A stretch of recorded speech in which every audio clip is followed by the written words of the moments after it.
да почнеме со нашата сесија. Драги колешки и колеги, ја отварам сесијата 1 на 100 годишнината од основањето на филозофскиот факултет, голем јубилеј. Конференција поврзана со придоносот на хуманистичките и општествените науки, а воедно ние славиме и еден наш помал јубилеј, тоа е 45 години од формирањето на Институтот за социологија при Филозофскиот факултет во Скопје. Со оглед дека времето е неограничено, нема многу да зборувам, само ќе спомнам дека 45 години некому изгледаат многу, некому малку, меѓутоа во 45 години 1340 студенти, 1304 студенти, нели, цифрава од 2 февруари, го завршиле нашиот студиум и се стекнале со дипломата завршен социолог. Сакам да ги поздравам само и нашите колеги од што не зборуваат македонски. Dear colleagues participant on our session, Centennial Conference on Faculty of Philosophy Skopje and 45 years of the Institute of Sociology of Skopje, welcome to our session. This session is in fact called Social Science Session 1, but the session was originally about the values in the contemporary society. It is in the context of our 45 years jubilee. So I will ask you at first that you will be muted until I give you the floor. We will start with our colleague Zoran Matevski. So I will ask you also after the sharing your screen, if you have participation, if you have a presentation, to stop the share. Professor Matevski, the floor is yours.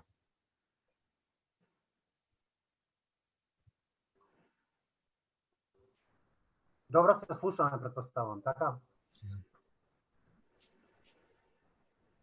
Да. Значи, јас ќе зборувам македонски, нешто македонски, нешто англиски, за да може да ме разбере и колегата Велц. Ќе почнам на македонски, ќе ги кажам тие некои основни поенти и после на крај во однос на заклучокот, заклучните поенти ќе ги кажам на англиски. Претпоставам дека е така во ред. Значи, зборуваме за вредности, зборуваме за она што е карактеристично за македонски, за вредности во современото македонско општество, особено, значи, акцентот се става на религиските вредности, влијанието на религијата во формирањето на тие вредности. Се разбира, сите знаеме дека Македонија е дел од интеркултурниот контекст на Европа. Било да се работи за Европска унија, било да се работи за Европа во целина.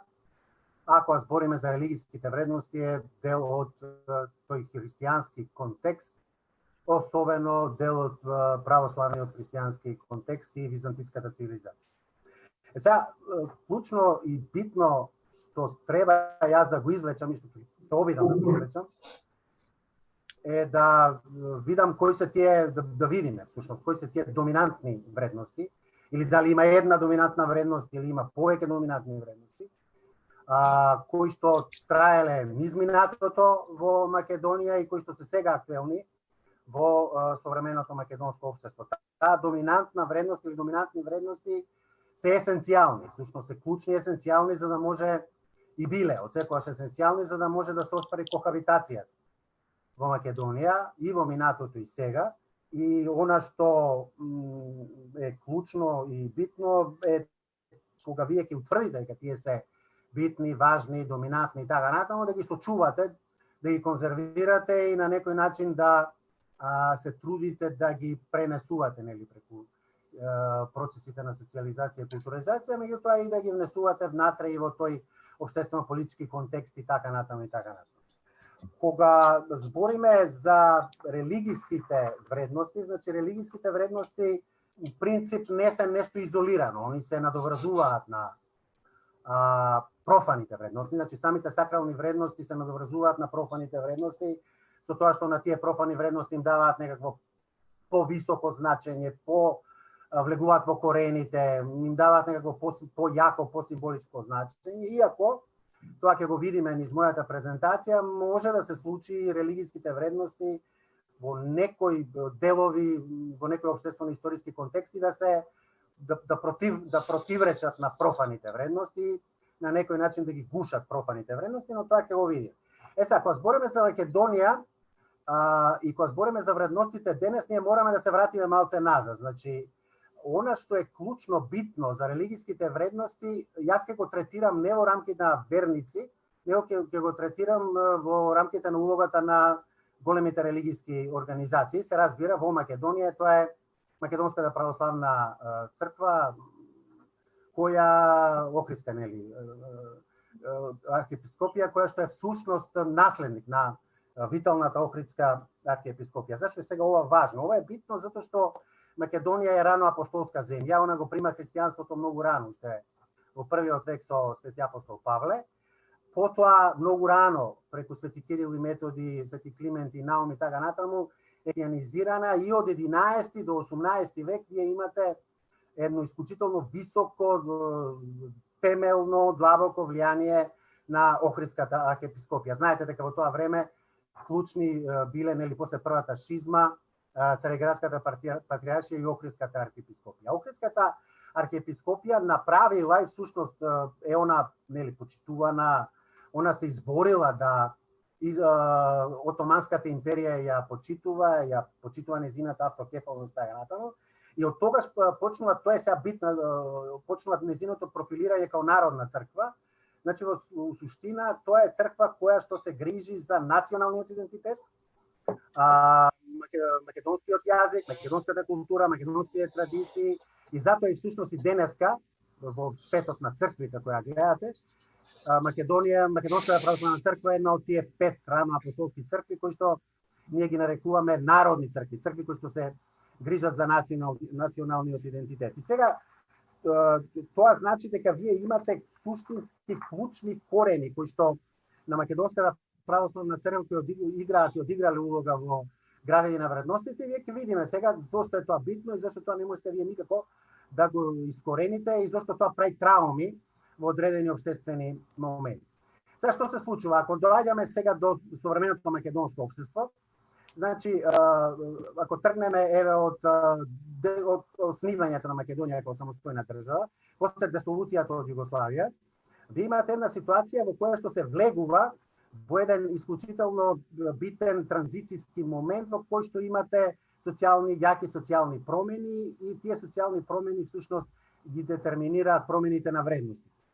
Имено, вие додека Македонија беше во тој социјалистички систем на СФРЈ, на сцена беа тие така наречени социјалистички вредности, поддржувани, нели, од социјалистичките морални норми и така натаму. Тоа беше давано преку тие наречени така наречено особено образованието во семејството, црквата беше исклучена, меѓутоа тие беа многу јаки.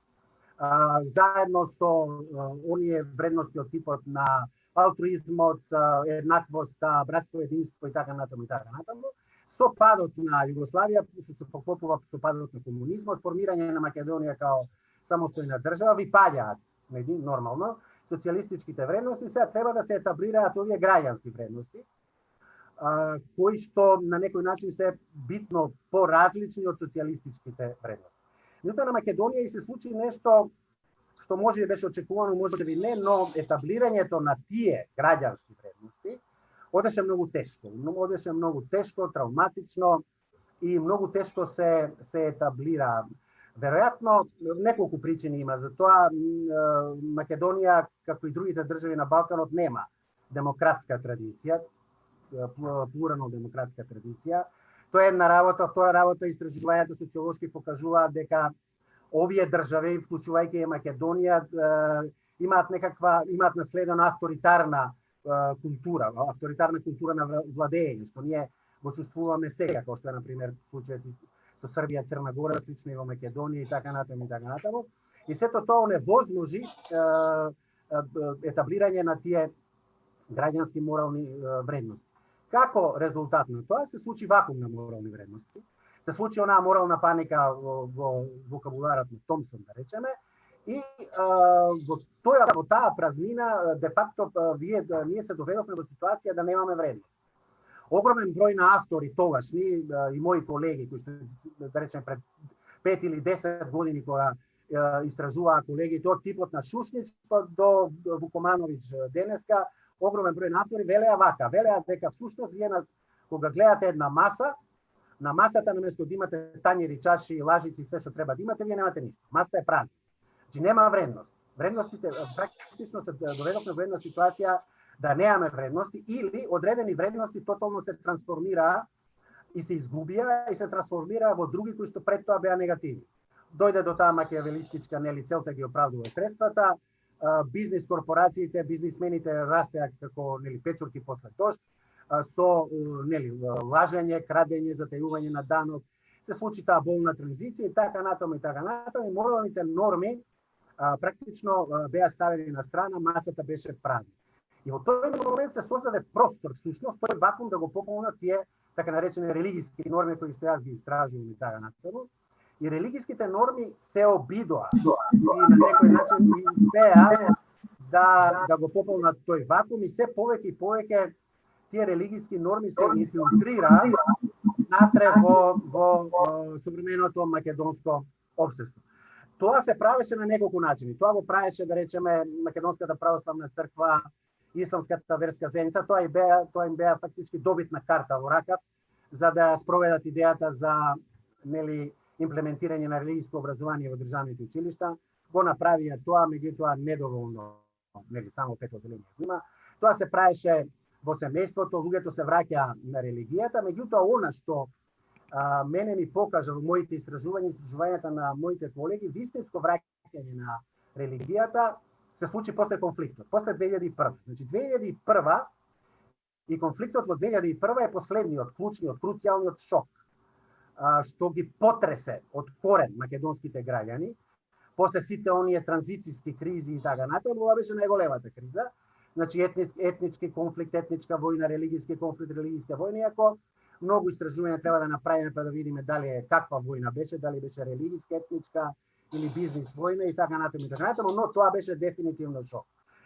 Тој шок ги натера луѓето да се вратат кон религијата, луѓето станаа дезориентирани, луѓето изгубија многу во рамките на нивната идентификација, особено македонците, според моите истражувања во Западна Македонија, и се вратија кон религијата, кон религиските вредности. Тоа им даваше некаква идеја да можат да се најдат себе си. Во рамките на сето тоа што се случуваше понатака, ние полека дојдовме до ситуација да мораме сега македонското општество да почне да ја бара клучната вредност, религиска вредност која што му треба на општеството, за да може да излезе од таа етничка криза на етнички односи, криза на религиски односи и така натаму. И всушност во тој момент прв пат, негде година-две после конфликтот, се промовира таа основна религиска вредност, а можете вие да сметате и како профана вредност, е религиската толеранција. Значи, религиската толеранција се стави на маса како основна вредност. Таа беше клучна, битна, да во тоа време да можете вие да ги исполните тие бенчмаркови, да можете да влезете во сите тие агенди за НАТО и членство во Европска унија, а сега па е исто така клучна и битна за да затворите многу поглавја и самата религиска толеранција стана клучна вредност. Меѓутоа, што е овде интригантно, што е сега овде зачудувачки? Но интересно е што за религиската толеранција всушност не зборуваат многу или воопшто или многу малку, зборуваат најголемите религиски организации. Нити Македонската православна црква, Охридска архиепископија, уште помалку Исламската верска заедница зборуваат за тоа. За тоа зборува научната елита, зборуваме ние научниците, напишавме еден тон статии, книги и така натаму. Меѓутоа, изборуваат во еден дел нели политичката елита. Зашто е таа потребна, зашто е таа битна, зашто е важна, меѓутоа религиската елита ја нема никаде да се јави и да каже нешто околу тоа. Јас тука само неколку реченици за да не одземам многу од времето. Целата таа религиска толеранција има неколку карактеристики. Прво, таа е практична. Значи, таа зависи од општествено-историскиот контекст, од моментот. Она не е до крај. Таа е декларативна у принцип. Религиските лидери зборуваат, на телевизија ќе излезат ако зборуваат воопшто, кога излезат од студио, веќе сосема со други зборови се обраќаат кон религиски другиот. Она е на некој начин дозирана, прилично дозирана, она оди до негде. Да речеме, кај Македонската православна црква оди до моментот кога вие ќе го допрете незиниот национален идентитет или ќе допрете до националниот идентитет на Македонија као држава. И затоа сега, она што го зборев на почеток, е толку травматично, всушност и на толку травматичен начин се доживува Преспанскиот договор и промената на името. И тоа ќе се доживува уште многу генерации натаму, всушност заради таа улога што Македонската православна црква ја имаше и ја имала всушност во минатото при чување на тој македонски национален идентитет и чувањето на името, како што црквата љубоморно го чува името на својата институција, се разбира го чува името на државата. И заради тоа македонското современо општество што долго време ќе доживува таа травма, исто така многу травматично се доживува одредени елементи од договорот со Бугарија и така натаму. Тоа е дел од она улога. Меѓутоа сега да ја скратам приказната, целата оваа толеранција е декларативна, дозирана, практична, не е догматска и е фактички она оди затоа што е предуслов за во моментот да ги отварате поглавјата. Ако немате толеранција, вие не можете тоа да го направите. И на крај, што се случува сега? На крај вие се видите дека таа религиска толеранција не донесе ништо. Практично вие имате паралелно општество. Општеството ви живее во одвоени светови и секаде во светот, всушност, да не одам далеко, на Балканот, таа религиска толеранција мора да направи еден исчекор погоре или да отиде кон религиски диалог и соработка. Значи, како што е тоа, на пример, за пример ќе ви ја дам Босна и Херцеговина. Босна и Херцеговина, иако имаше страутно многу повеќе трауми него што има Македонија, отиде во фаза на религиски диалог и соработка. Ние не одиме во фаза на религиски диалог и соработка, и други држави, па дури и Србија го направи тоа. Ако не отидете во правец на религиски, ако не го исчекорите тој правец, одите кон она другото, а тоа е тој верски национализам или религиски национализам.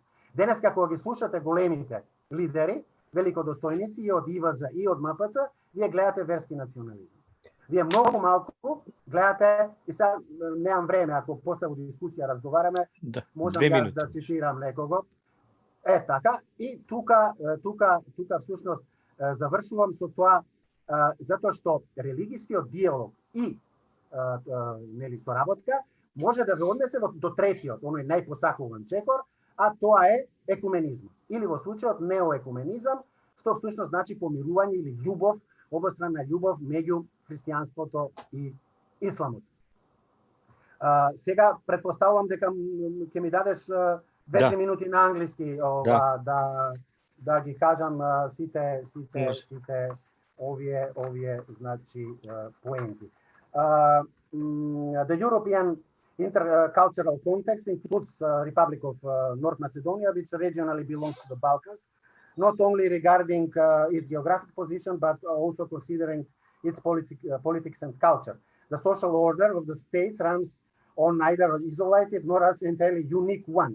If one distinguished the values which are not most important was the cohabitation, which is very important for Macedonia today, but during the history from the corpus of values being prevalent in some member countries of the European Union, we could get what is essential for the contemporary Macedonian society. The significance of the dominant value, it is analysis of particularly important and in transitional societies where values no was primarily. Today, the value is a general idea. Today, the dominant idea in contemporary Macedonian society. Professor Marian, please mute the microphone.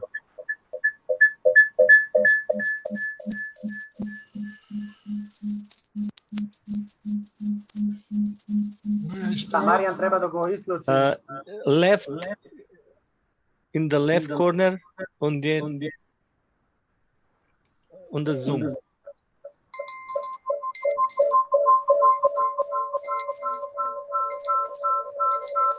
On the screen, left down corner. We have one microphone, just... Okay.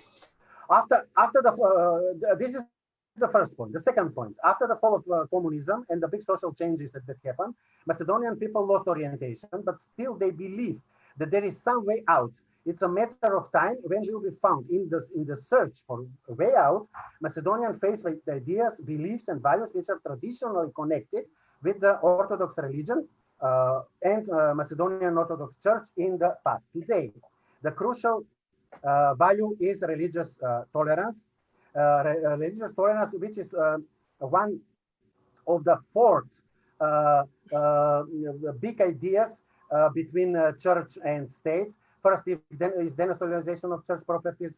Second is resolving of the interethnic and interreligious tolerance. The third is religious education in public schools. And the fourth is resolving of the fall of the moral norms and values because of the moral vacuum. And if we can conclude what kind of religious tolerance we have now, today, first of all, this is not dogmatic tolerance, which is obvious, but this tolerance is practical tolerance. There is no any dogmatic tolerance. There is a dosing tolerance and also declarative tolerance. And actually, religious tolerance has been directly related for democratization of Macedonian society. And in the end, one point which I don't mention before. When I say that in some ways religious values can be in some attitude crash with the profane values, we can conclude this when we speak about social cohesion. When we speak about social cohesion, one of the most value is non-discrimination.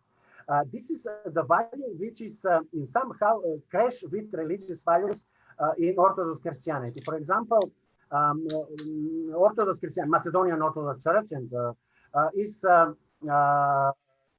attitude is not positive with bisexual marriages.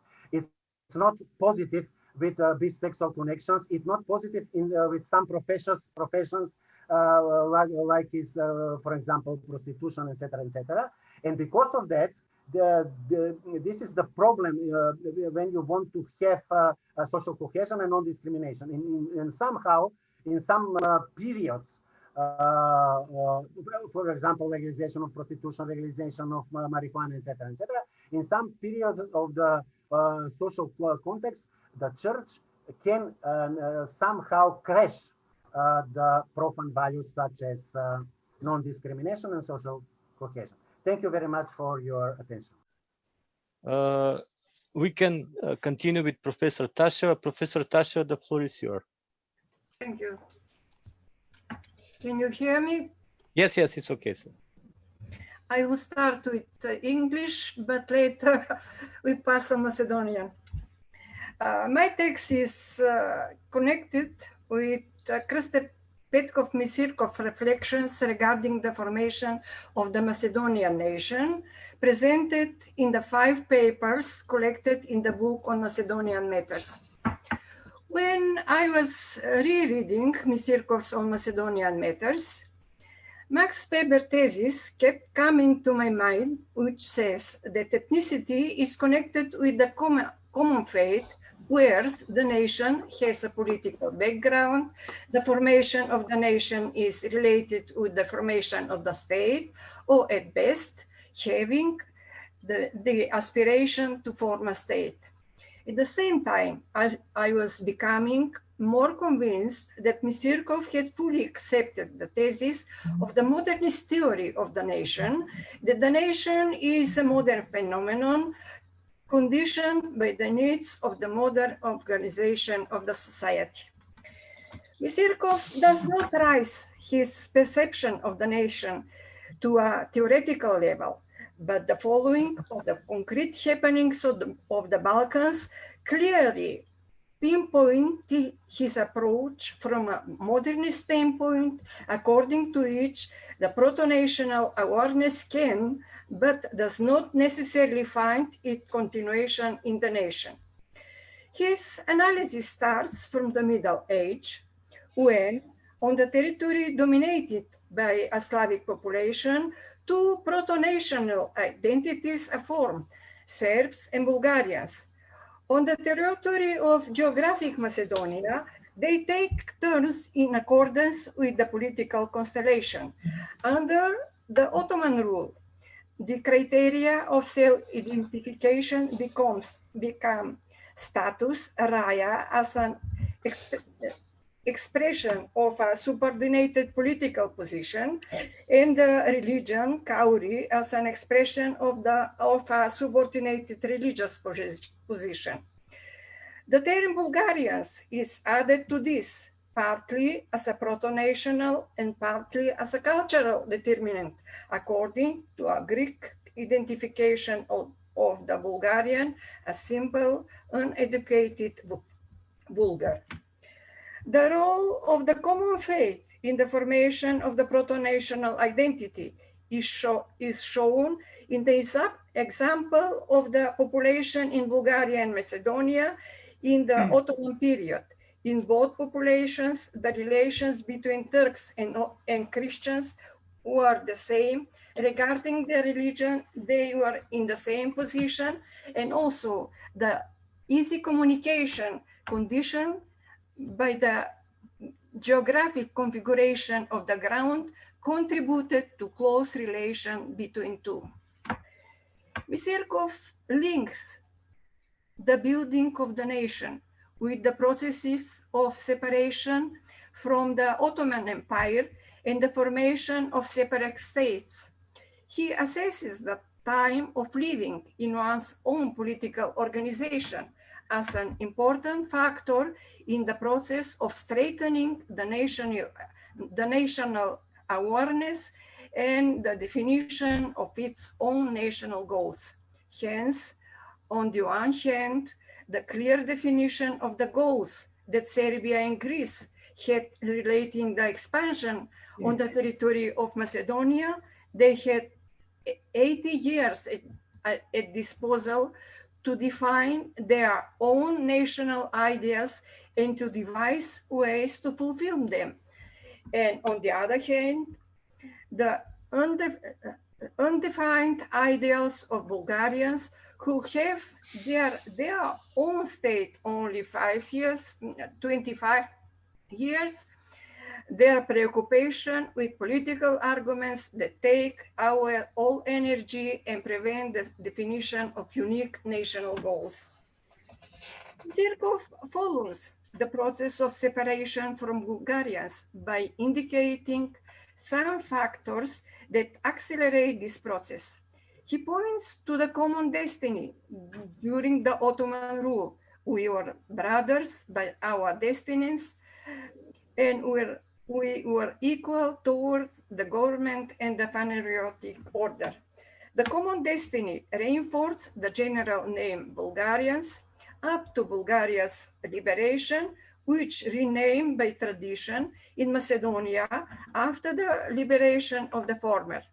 On that basis, the Bulgarians established their pretensions to Macedonia, but also the Macedonians had expected to be liberated by Bulgaria. He sees the instigation for re-evaluation of its own identity in the beginnings of the propagandas in Macedonia of the already functionally active Serbia and Greece, especially of Serbia. He concluded, but the rivalry between Bulgaria and Serbia over the Macedonian question, both from the political and from the national point of view, brought the Macedonians themselves onto the political scene. The Macedonians began to step up their interest concerning the question of their nationality and destiny. He specifies the steps on the road to self-realization. The first step is the continuing dispute between Serbia and Bulgaria, to whose is Macedonia, each claiming that all Macedonia is theirs. Наш по-мал юбилей, то е 45 години от формирањето на институт. Да продолжам? Продолжите. Нешто се уклучува. He specifies the steps on the road to self-realization. The first step is the continuing dispute between Serbia and Bulgaria as to whose is Macedonia, each claiming that all Macedonia is hers. The second step is the awakened awareness of the Macedonians as a consequence of that dispute. The third, and likely the most successful one for the Serbian side, are the concrete actions of the Serbian government to open Serbian schools in Macedonia, especially to indoctrinate young people from Macedonia. But this was also the step for Macedonians to see that their destiny should be in their hands. Misirkov analyzes the situation before the uprising, Illingen uprising from 1903, and comes to the conclusion that the main guilty party for giving the Turkish authorities an excuse for not introducing the reforms they were bound to by the agreement with the European countries is the Revolutionary Committee, which on the one hand is incapable to assess its own power for leading a successful uprising and refuses help, and on the other hand, the Chetnik activities give the Turks an excuse to delay the reforms until the situation on the field settles down. His assessment of the consequences of the uprising is that it was the complete failure. The arousal regarding the definition of nationality spurs the revolutionary movement, but the identity differences that had already been made announce its failure, according to Misirkov. In the beginning of the movement, close connections are created with the Bulgarian state, which narrow the inclusion to supporters of the idea of unification with Bulgaria. At the same time, the growing idea Macedonia for the Macedonians loosens those bonds. The division regarding the Macedonian ethnicity, according to him, requires that all the above mentioned identities are included in the liberation movement, yet he sees only the Bulgarian side in the committee imported from Bulgaria because its leaders stem from the exarchy. With this one-sidedness, he explains the mistrust and the fear among the population. In this one-sidedness, he sees the particular character of the uprising. The Bulgarian coloring of the movement is the key for the failure. He sees the way out in finding the unifying link on the supporters of different propaganda, and this link is given to Turkish government in recognition of the Macedonian nationality and registration of the name Macedonian in the official documents of the people of Slavic origin from Macedonia. This means that the Macedonian intelligentsia was entrusted with the task to clearly separate the Macedonian interest from those of the other Balkan countries and nations, and to study thoroughly all the questions relating to saving Macedonian nation. To this, he adds the need of Macedonian language, suggesting for it the Central Macedonian dialect spoken in areas Veles, Prilep, Bitola, Ohrid. Thank you.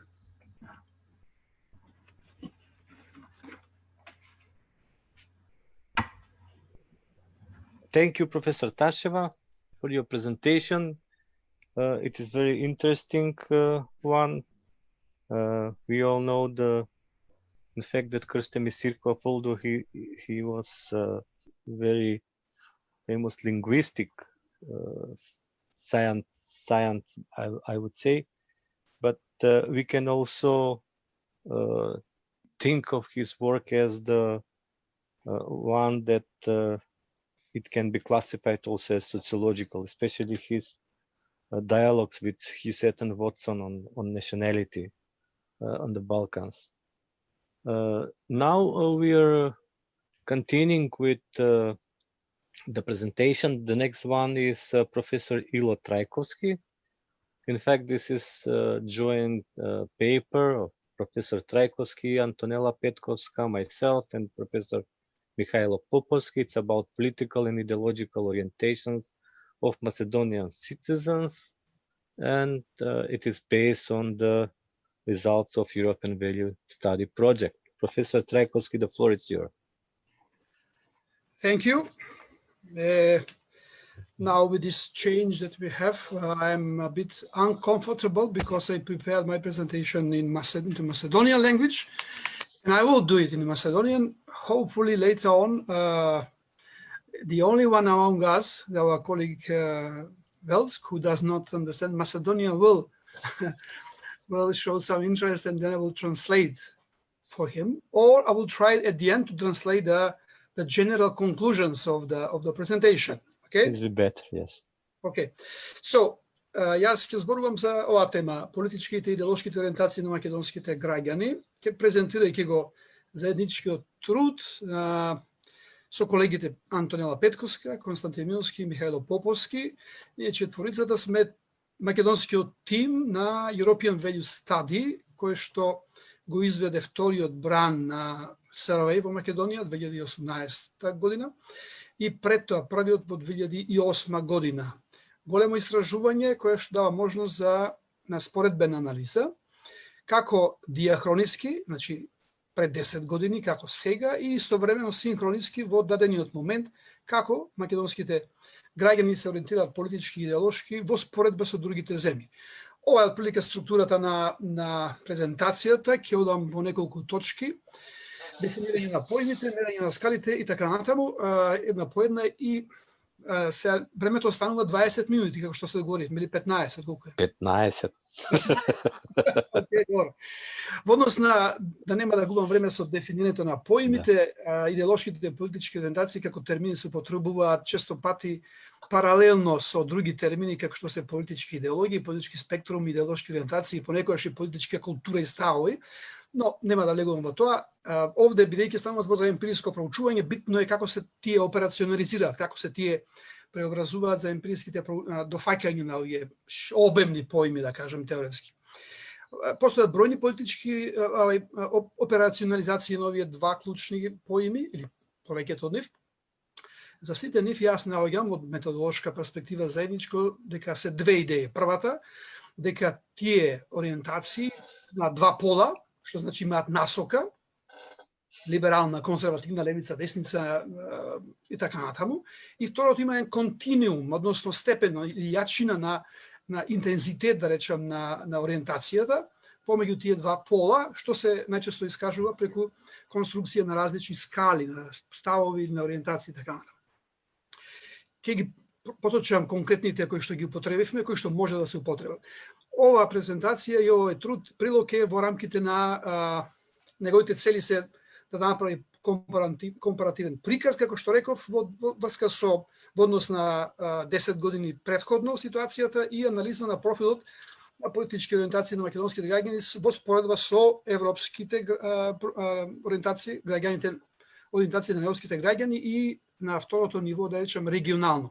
В таа смисла, рамката на овој приказ е определена со она што се нарекува, што го имаме како European Values Study, со најголемото, речем, истражување после European Values Study и World Values Study, кое што се спроведува, а ова е единственото во Македонија, колку што знам, континуирано да се спроведува. Учествуваат 33 земји, вкупниот примерок е 55.276 испитаници во тие 33 земји, а македонскиот дел од тоа е 1117 испитаници на примерот кој што е направен по сите узанси, многу строги методолошки и изведен е од Државниот завод за статистика. Инструментот е прилично обемен со 104 ставки и дава многу тематски можности.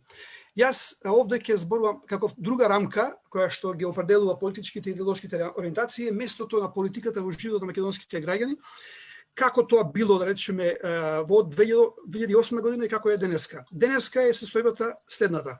Меѓу неколкуте најважни работи, семејство, пријатели, работа, слободно време, религија, политиката има најмалку важна на македонските граѓани. Нормални се тие, како и сите други европски граѓани, и тие после ќе видиме на политиката најмалку важност придаваат, но и постојат разлики помеѓу нив. Во споредба со 2008 година забележуваме дека имаме промена во тоа, нема промена во степенот на местото со тие други вредности, меѓутоа во однос на 2008 година, таа е сега помалку важна отколку што била во 2008 година, за разлика од некои други вредности. Споредбено сега на европско и на регионално ниво, македонските граѓани и припишуваат помала важност на политиката во споредба со европскиот просек, далеку им е поважна отколку на швеѓаните, например, кои што имаат просечна оценка 2,96 на скала од 1 до 4, и многу поважна отколку на албанските граѓани кои што имаат најмала оценка на важност, степен на важност во споредба со сите земји вклучени во примерокот. За интересот за политика, исто така, да речеме, има логика поврзано со местото и важноста која се припишува, нема голем интерес за тоа, меѓутоа, очигледно дека во 2019 тој опаднал во споредба со 2008 година за одеден мал, да речем, мало отстапување. Во споредба со другите земји, македонските граѓани покажуваат помал интерес од европскиот просек, кој што изнесува 2,39, а се наоѓа меѓу двете европски крајности на најнезаинтересираните за политика албански граѓани со просечна оценка од 1,87 на скала од 1 до 4, или 70% од нив искажуваат како незаинтересирани, воопшто или незаинтересирани, и за разлика од нив, другата крајност, германските граѓани кои што имаат просечна оценка од 3,07. Значи, 78% искажуваат од испитаниците искажуваат заинтересираност за политиката. На регионално ниво поголема заинтересираност покажуваат само словенечките и бугарските граѓани. На европско ниво интересот за политиката гледаме дека стои меѓу тие две крајности. Однос на мерењето на идеолошките и политичките ориентации, тие скали што ги споменав, користиме неколку скали овде за идеолошките ориентации кои што ги двојам од политичките, чисто да речем терминолошки, иако лево-десно може да се употребува и се употребува како политички ориентации, две скали лево-десно, при што испитаниците само лоцираат себе си на скала од 1 лево и 10 десно, и втората е скала солидаризам-егоизам, која што може да биде именувана и како колективизам-индивидуализам.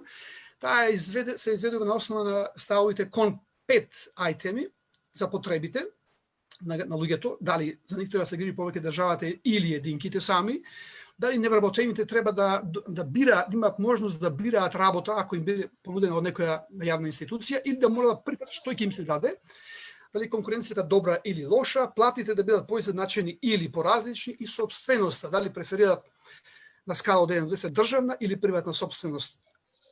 Следната скала се однесува на ориентацијата, политичка ориентација кон демократијата, дали демократијата, бидејќи има различни концепции, се сваќа како социјална или, да речем, другата либерална демократија, етатистичка или либерална демократија, мерена со три скали, односно три ајтеми. Првата, владите да им наметнуваат даноци на богатите за да ги помогнат сиромашните, луѓето да примаат државна помош кога се навработени и државата да ги изедначува приходите. На скала од 1 до 10, прво суштинска карактеристика на демократијата, 10 не е суштинска карактеристика. Втората димензија на односот кон демократијата, мерена преку скала наречена либертаријанска и авторитарна демократија, двете варијанти кои што може да се на кој што може да се концептуализира и реално се концептуализира демократијата, врзано со 6 ајтеми, местото и улогата на верските авторитети како конечни толкувачи на законите, слободните избори, колку се тие суштински за демократијата, армијата, можност да ја превзема власта тогаш кога владата е неспособна, граѓанските права да ги чуваат слободите на граѓаните од налетите на државата, послушноста кон власта, дали е суштинска или не, за демократијата и правата на жените, еднакви права на жените како мажите, колку е тоа суштински за демократијата, колку не. Следните скали во врска со политичките ориентации се пред се кои типови на политичка власт, политички систем преферираат граѓаните. Прито има 4 типа: харизматска власт, односно силен водач, кој што нема се многу преокупира со собранието, експертската и технократската власт, војската, тогаш кога на земјата иде лошо, и демократската власт. Ќе презентирам сознанијата кои што ги добивме и профилот на македонските граѓани во врска со сите овие прашања. Во однос на ориентацијата лево-десно, забележуваме дека во 2019 година македонските граѓани се придвижиле поналево отколку во 2008 година. Споредбено со другите земји денеска на европско ниво, македонските граѓани стојат подесно од просекот на Европа, кој што е 5,28 на скалата, од 1 до 10, но многу послабо од најдесно ориентираните граѓани на Азербејџан, Унгарија и Полска, кои што имаат просечна оценка на таа скала од 6,37. На регионално ниво македонските граѓани се подесно од сите, регионално мислам соседите, но исто така и земјите од поранешна Југославија, при што најлева ориентација покажуваат словенечките граѓани со 4,78. На скалата солидаризам егоизам. Овде ве молам обрнете внимание на првата колона само, бидејќи другите се поединечните тие ајтеми кои што ги споменав, потреби на работени, конкуренција, плати и сопственоста. Овде гледаме дека во првата колона дека македонските граѓани се наоѓаат меѓу две крајности, европски крајности. Солидаристичката, предводена од Црна Гора со 5,05 позиција на скалата, и егоистичката, предводена од Албанија со 6,82. Значи, ова е на европско ниво, а предводат двете балкански земји. Следната димензија на демократијата, етатистичка либерална демократија, повторно ве молам гледајте на првата колона, етатистичка либерална демократија, каде што државата има главна улога. И тука гледаме дека македонските граѓани се полиберални од просекот на Европа, кој е 4,09. Притоа, најлиберална ориентација имаат чешките граѓани со оценка просечна 5,64 и најетатистичка босанските со 3,2, а на регионално ниво македонските граѓани од македонските граѓани полиберална покажуваат само бугарските граѓани, а се разбира најетатистичка, како што е претходно споменал, босанските граѓани. На следната димензија на демократијата, либертаријанска авторитарна, повторно ве упатувам на првата колона, овие другите се за другите поединечни ставки. Ова е изведена како кумулативен индекс, нели, во првата колона, либертаризам, авторитаризам. Македонските граѓани инклинираат кон авторитарна демократија со 4,27 просечна оценка. Најлибертаријански ориентации имаат германските граѓани со 2,43 а најавторитарни црногорските со 5,35. Гледате дека распонот не е голем, но е значаен. На регионално ниво најлибертаријански ориентации имаат албанските граѓани 2,96, а најавторитарни се разбира црногорските, како што и претходно имаат на европско ниво. Како овие политички ориентации идеолошки политички се одразуваат на преферираните политички системи и облици на владење, да речем, во однос на овие 4 кои што ги споменав: демократска, експертска, харизматска и милитаристичка и војна.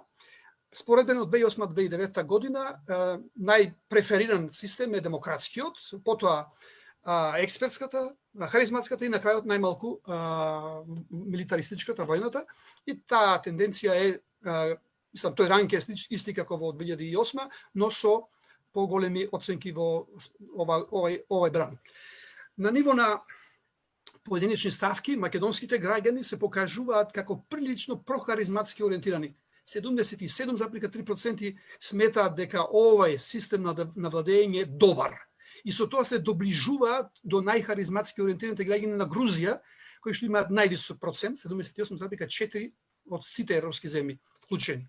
Многу се како такви македонските граѓани се многу далеко од исландските пак, кои што од кои 88% оценуваат дека овој тип на власт е лош. На регионално ниво македонските граѓани покажуваат најхаризматски ориентации, а како најантихаризматски се албанските и словенечките граѓани.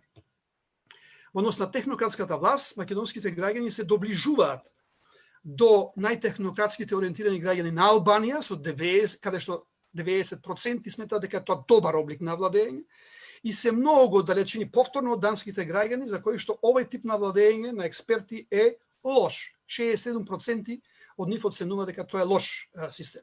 На регионално ниво, технократската власт има силна подршка во сите земји, а најслаба е сепак во Босна и Херцеговина. Во однос на војната власт, македонските граѓани се неодлучни, би рекол 50-50, и од тука поттикот за заклучокот на крајот што го излекувам. Далеку се од антимилитаристичките ориентации на исландските и германските граѓани, а поблиску до промилитаристичките ориентации на српските граѓани. На регионално ниво, најантимилитаристички ориентирани граѓани се покажуваат словенечките граѓани, со 94,% оценка дека станува војната власт е лош политички систем. Во однос на демократската власт, на европско ниво, македонските граѓани споредбено се лоцираат околу европскиот профил, но помалку продемократски отколку во споредба со групата најдемократски ориентирани нации, предводена од Исланд, каде што 99,1% од нив оценуваат дека демократијата е добар политички систем. На регионално ниво, најсилна продемократска ориентација покажуваат, верували не, албанските граѓани, 98,3% дека тоа добар политички систем. 2 минути имам. Молим? 2 минути имам. Океј, најслаба продемократска ориентација, црногорските граѓани. Заклучувам. Овде ќе ми требаат барем 2,5 минути. Добро. Значи, заклучокот би бил на англиски. Political and ideological orientations of Macedonian citizens, 50-50, half for me, half for the bees, motivated from the honeymoon film Honeyland. With such a profile of political and ideological orientations, Macedonian citizens locate themselves in between the European profile and the Balkan one. There are elements of the two profiles of political orientations here, but in there, these different elements are not consistent.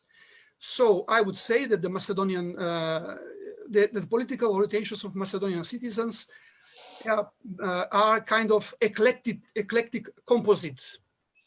For example, on the scale left-right, Macedonian citizens are profiled as more to the right compared to the average Balkan profiles, but also of the average European profiles.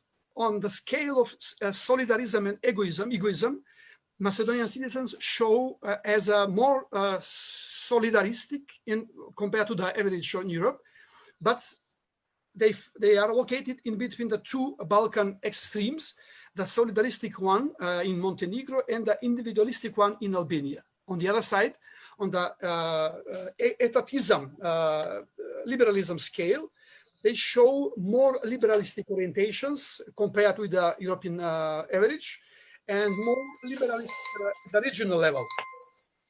I have one slide more to finish, okay?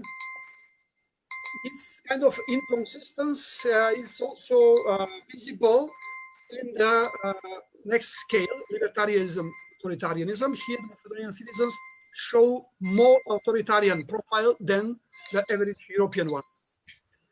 And last, pardon.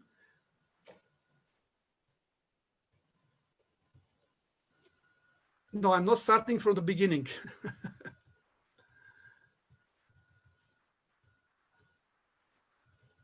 Sorry.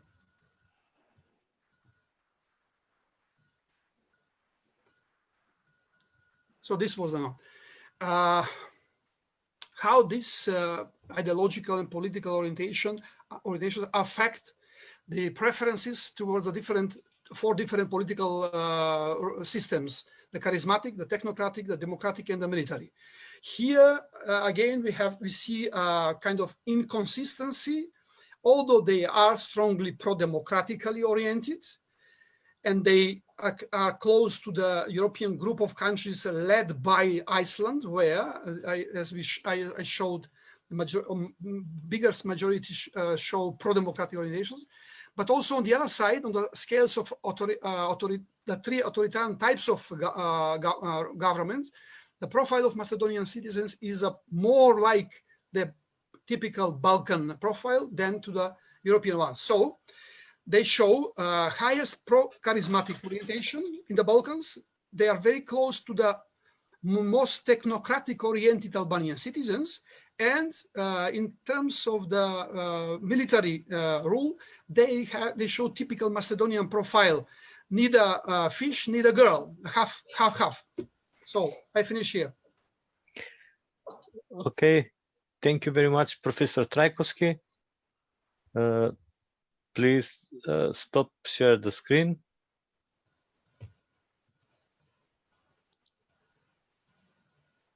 Okay, so the next presenter is our Professor Mileva Gjurovska. She will speak about gender dimension of economic life. So, Professor Gjurovska, the floor is yours. Thank you, Konstantin. I'm apologizing because my explanation will be in Macedonian language. I didn't know that we will have one guest from abroad, but I can give some conclusion after my expose in French, if our colleague Frank understands French. Okay, if no, you will read our text in the book after the conference. Okay, so my сигурно ќе заглавам, не сум подготвена се уште на памет да зборувам на англиски. Меѓутоа, она што сакам да го изложам во овој јубилеј за кој што се радувам, бидејќи сме дел од ова прославување на институцијата која што е најстара во Република Македонија. Това е филозофскиот факултет, значи првата високообразовна институција. И ќе ми беше многу жал да не учествував, бидејќи навистина ова ме потикна да дадам еден прилог кон науката со која што јас се занимавам речиси 40 години. Кога го дадов насловот за дискусија, беше сосема поинаку. Мислев да искористам некои од оние постари истражувања кои што ги имав.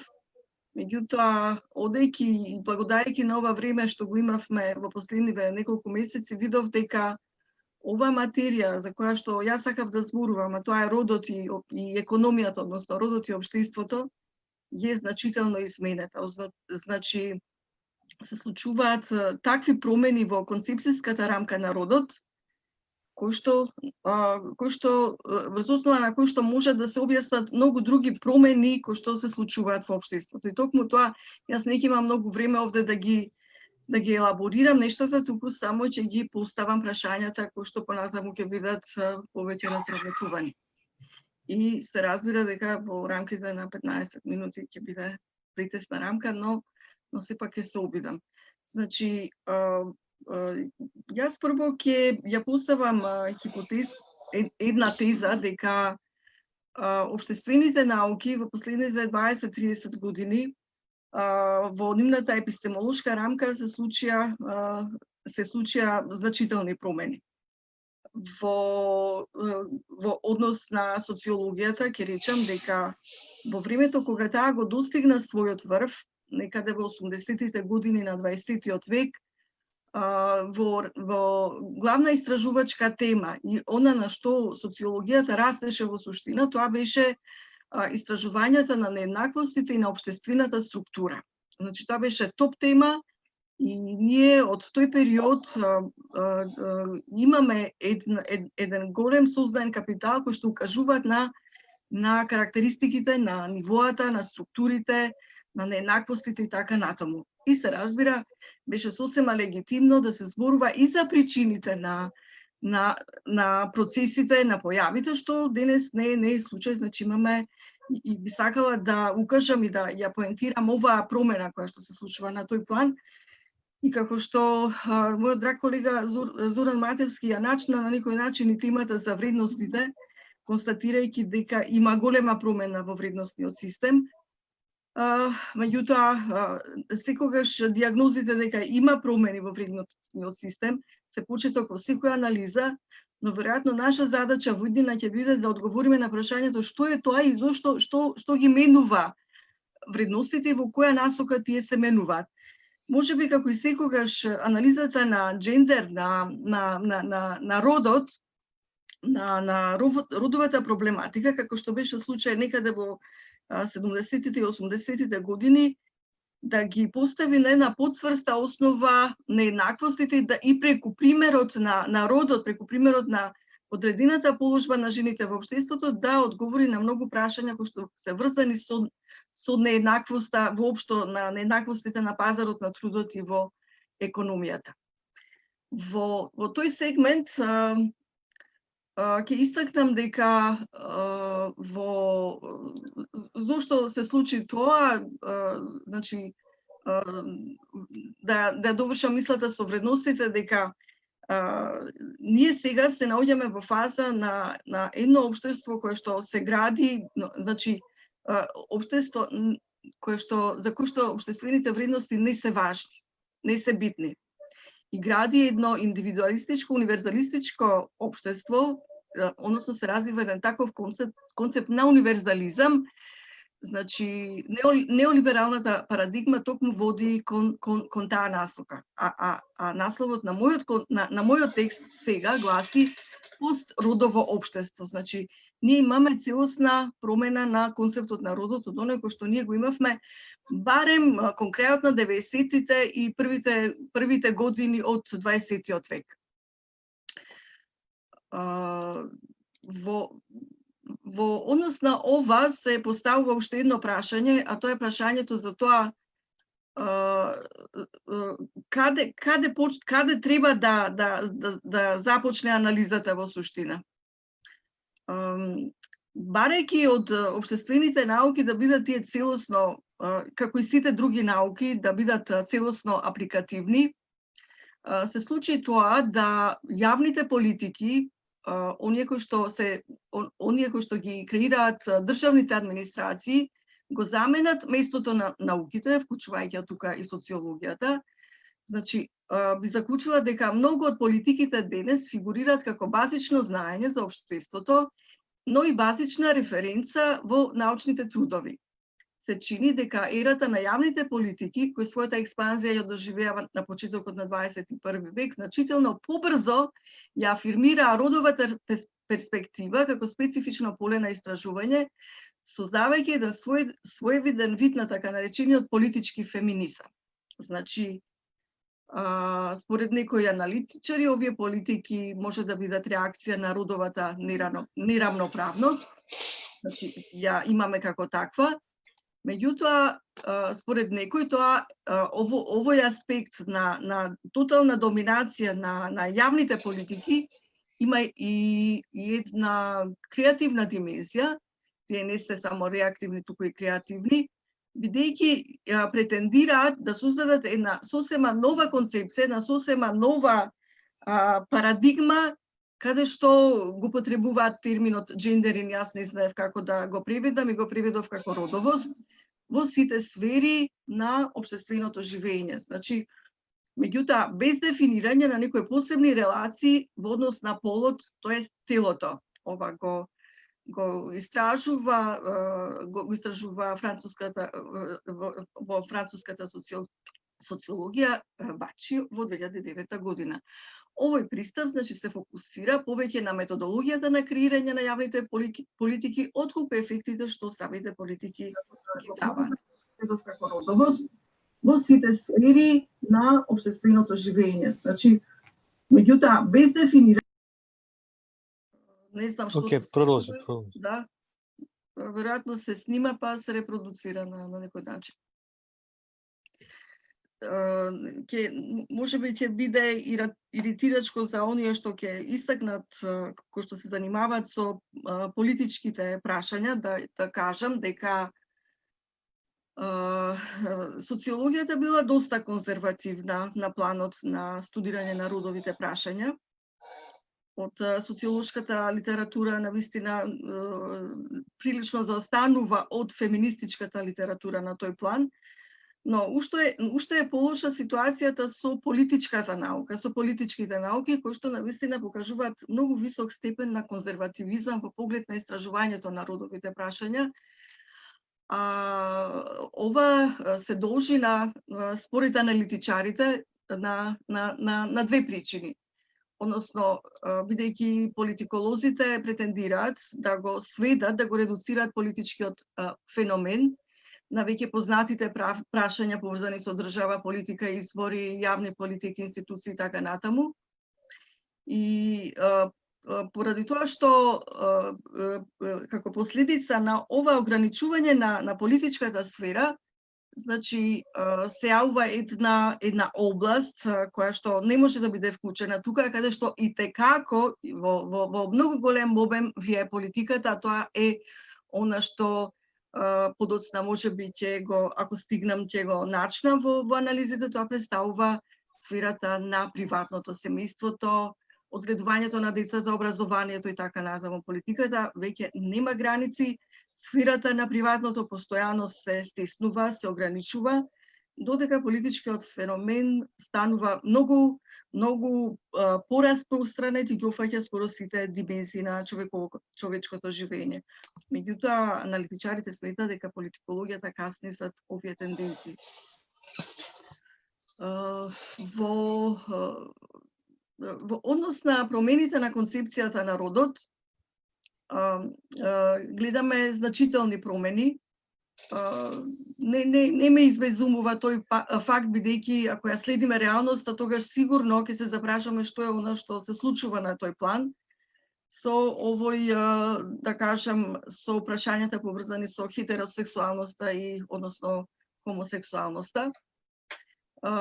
Така да, класичната определба на родот, која што ги соочува машките и женските улоги, веќе навистина е неупотреблива. Ова концепција веќе застарена и не ја одразува реалноста таква каква што е. И во овој контекст би кажале дека современите тенденции во поимањето на полот и родот покажуваат дека во суштина родот, тоест општеството го креира полот. Воспротивно, полот би бил лишен од секакво друго значење и би се свел како на секоја друга биолошка разлика. И една од тезите која што многу подолго време ја следам во нашата наука, која што прилично теза која што се повеќе зема замав, тоа е дека постои една тенденција на еден краен, многу суров општествен детерминизам, кој што ние го гледаме и сега во оваа ситуација со пандемијата, која што точно го исфрла на површина ова прашање, дека биологијата веќе отстапува пред своите аргументи, природата веќе не е дадена, туку таа се конституира. Современиот концепт за родот значи дава можност за креирање на општествени односи базирани врз перцепцијата на поединците за разликите, постои слободен на изборот во поглед на родовите содржини и ориентација која што секој од поединците може да ја избери. Главната, значи, ова општество кое што, читајќи анализата на Кристин Делфи, таа е еден познат француски социолог кој што се занимава со овие прашања, навистина бев импресионирана од крајноста во која се оди во ова експликација, дека биолошката реалност исто така во ова концепција за родот најмногу доаѓа до израз дека представува општествена конструкција. Значи имаме една биолошка реалност која што ја конструира и ја легитимира самото општество како таква. И она што и на студентите често им го кажувам дека едноставно не ми се верува дека и природните закони, самата природа може да се менува и да се прилагодува, а општествените принципи тие самите се толку крути и цврсти што и самите тие се непроменливи. Токму ние сега во оваа фаза општествените практики и општествената реалност точно го рефлектира ова до кое што дојдов сега, кој што го дадов сега како констатација.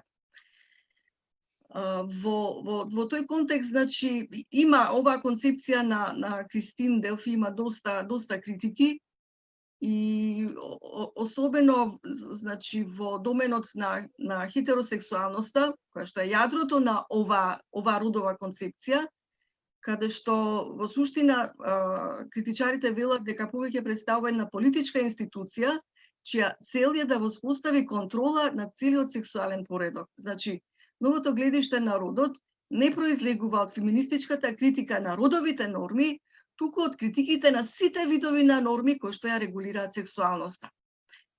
Значи, сега е ова една нова социологија која што се придружува во авантурата на екстремниот општествен детерминизам, креиран од фондациите кои финансиски ги поддржуваат истражувањата во овој домен. Но јас повторно ќе се навретам на класиците на социологија. Ова констатација не е многу подалеку од она Дирхемовото сваќање на родовата, на општествената поделба на трудот, каде што тој истакнува дека општествената поделба на трудот, иако има, тоа е првата општествена поделба на трудот, општеството определува што ќе работат мажите и жените. Значи, одиме. Меѓутоа сега ова новата парадигма за родот навистина доживува еден краен социјален детерминизам за кој што треба навистина да се поработи повеќе за да биде односно за да се дојде до него, да се види неговата суштина и да се разобличи како идеолошка парадигма. Меѓутоа, бидејќи може да се случи да снимам време, па да не го кажам на главното. Да, може да се случи. Тоа е во ова многу често ми се случува. 2,5 минути. Добро. Меѓутоа, читајќи го повторно Бордје, ние ја имаме одговорот на ова прашање на негова книга Владењето на мажите. И тој вели секоја она логика на размислување, секоја една рамка на размислување која што не ги надминува рамките на доминацијата и на нееднаквостите, не може да даде никаков одговор како општеството може да ги надмине нееднаквостите. Значи, Бордје точно ги поставува општествените структури како главна причина кој што ја дефинираат матрицата на размислување. И доколку не се напушти таа матрица на несогледување на општествените нееднаквости, на дискриминацијата, која што во доменот, во сферата, односно во поглед на родовиот контекст, на родовите прашања, таа и како постои.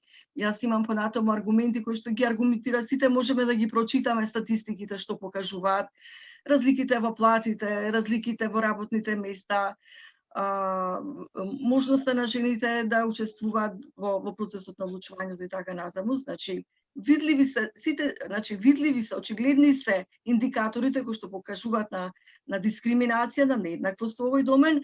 Меѓутоа, новата парадигма на родот ги акцептирајќи и ставајќи го знакот на родовите, на слободата, на индивидуализмот, на изборот на родовите содржини, и кои што влегуваат во легислативата во суштина, легислативата влегува во овој приватен сегмент на општественото живење, со цел да и оваа област, која што е дел од приватниот живот и да биде контролиран.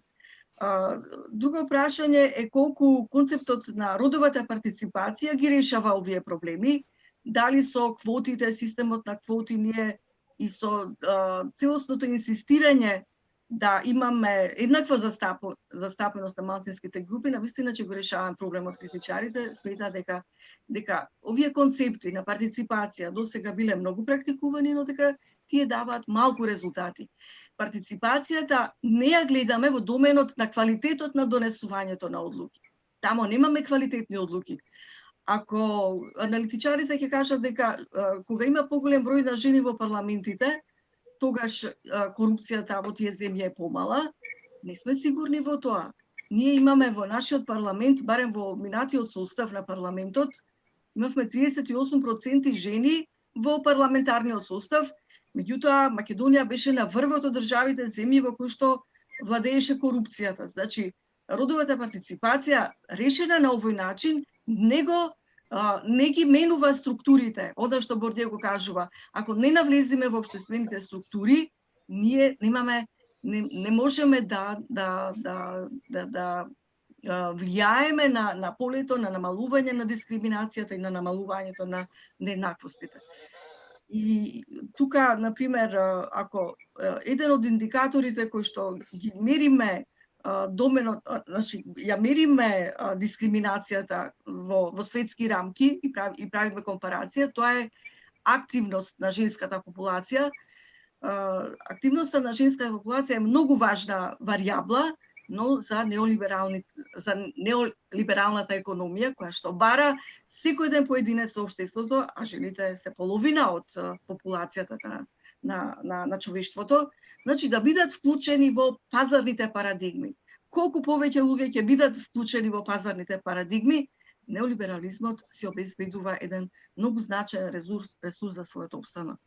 Ова е социолошкото видување на новата концепција. Благодарим. Благодарам многу. Благодарам на колешката Gjurovska.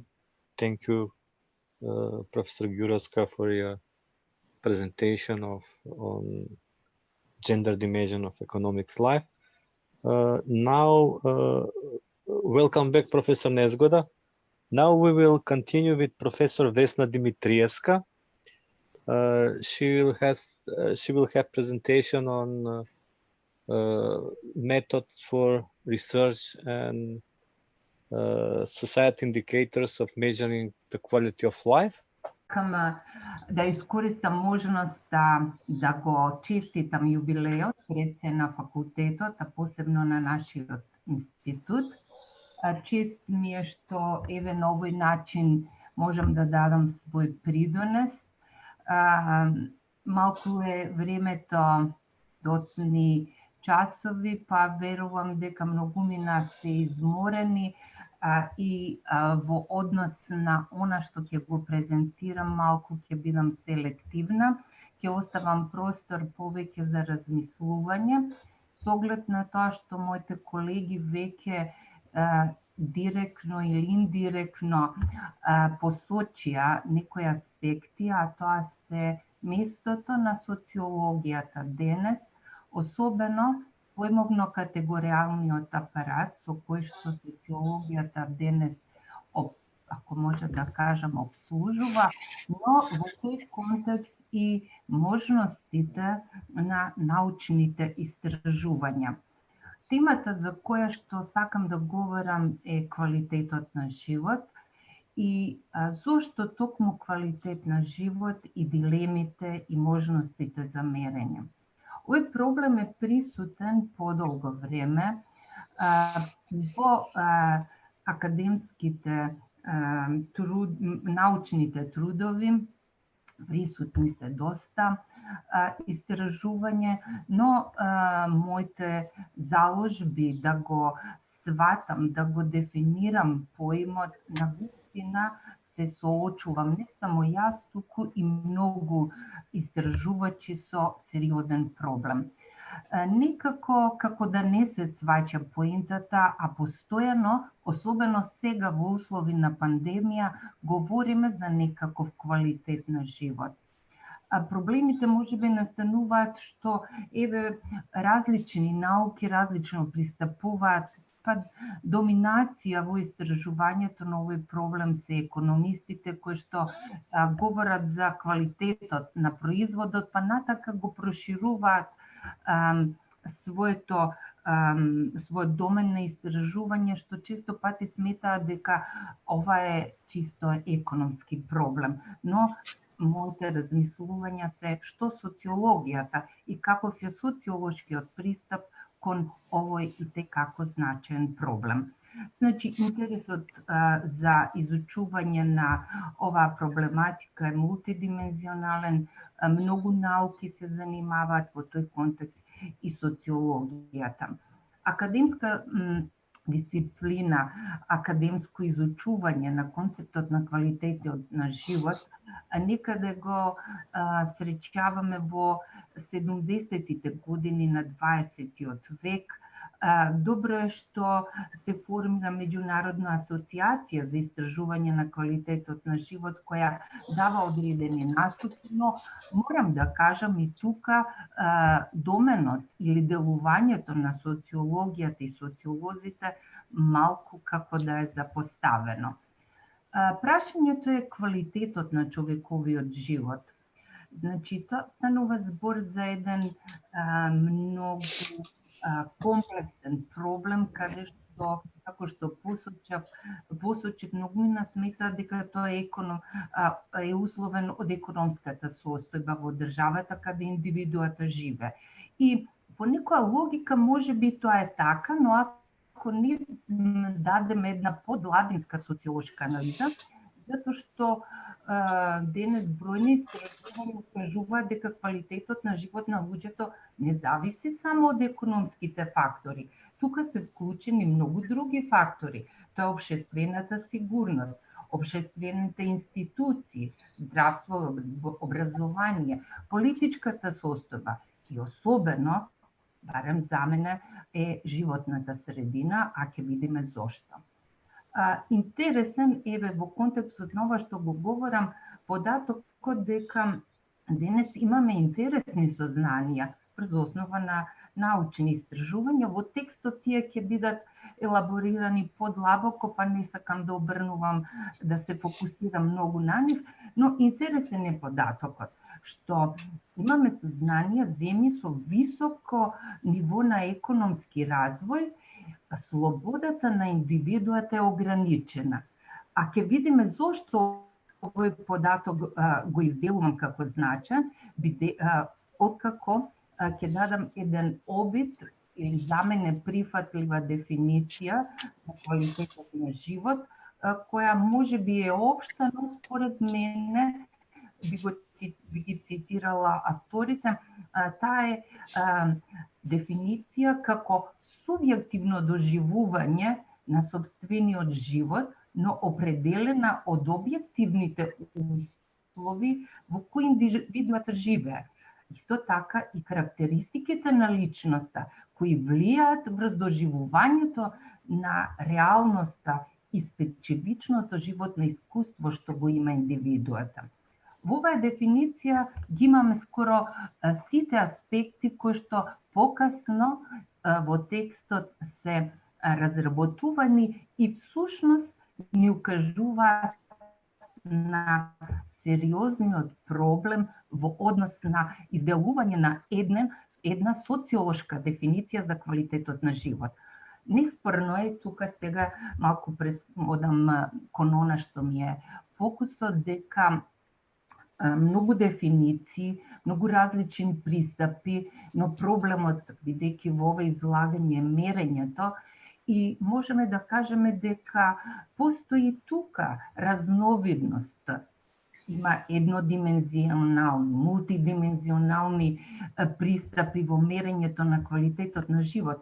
Па има различни размислувања дали ние можеме еднодимензионалните и повеќе димензионалните да ги споиме и на тој начин да добиеме објективни мерења за квалитетот на живот. Не би се фокусирала на нив, поентата ми е во нешто друго, но во текстот се елаборирани и разработени. Значи, Прашањето сега индикаторите за мерење на квалитет на живот. Ние сречаваме мноштво извештаи каде што ни се даваат податоци, па ние често пати, например, можеме да кажеме со едно истражување каде што вели дека Канада била земја со највисок квалитет на живот.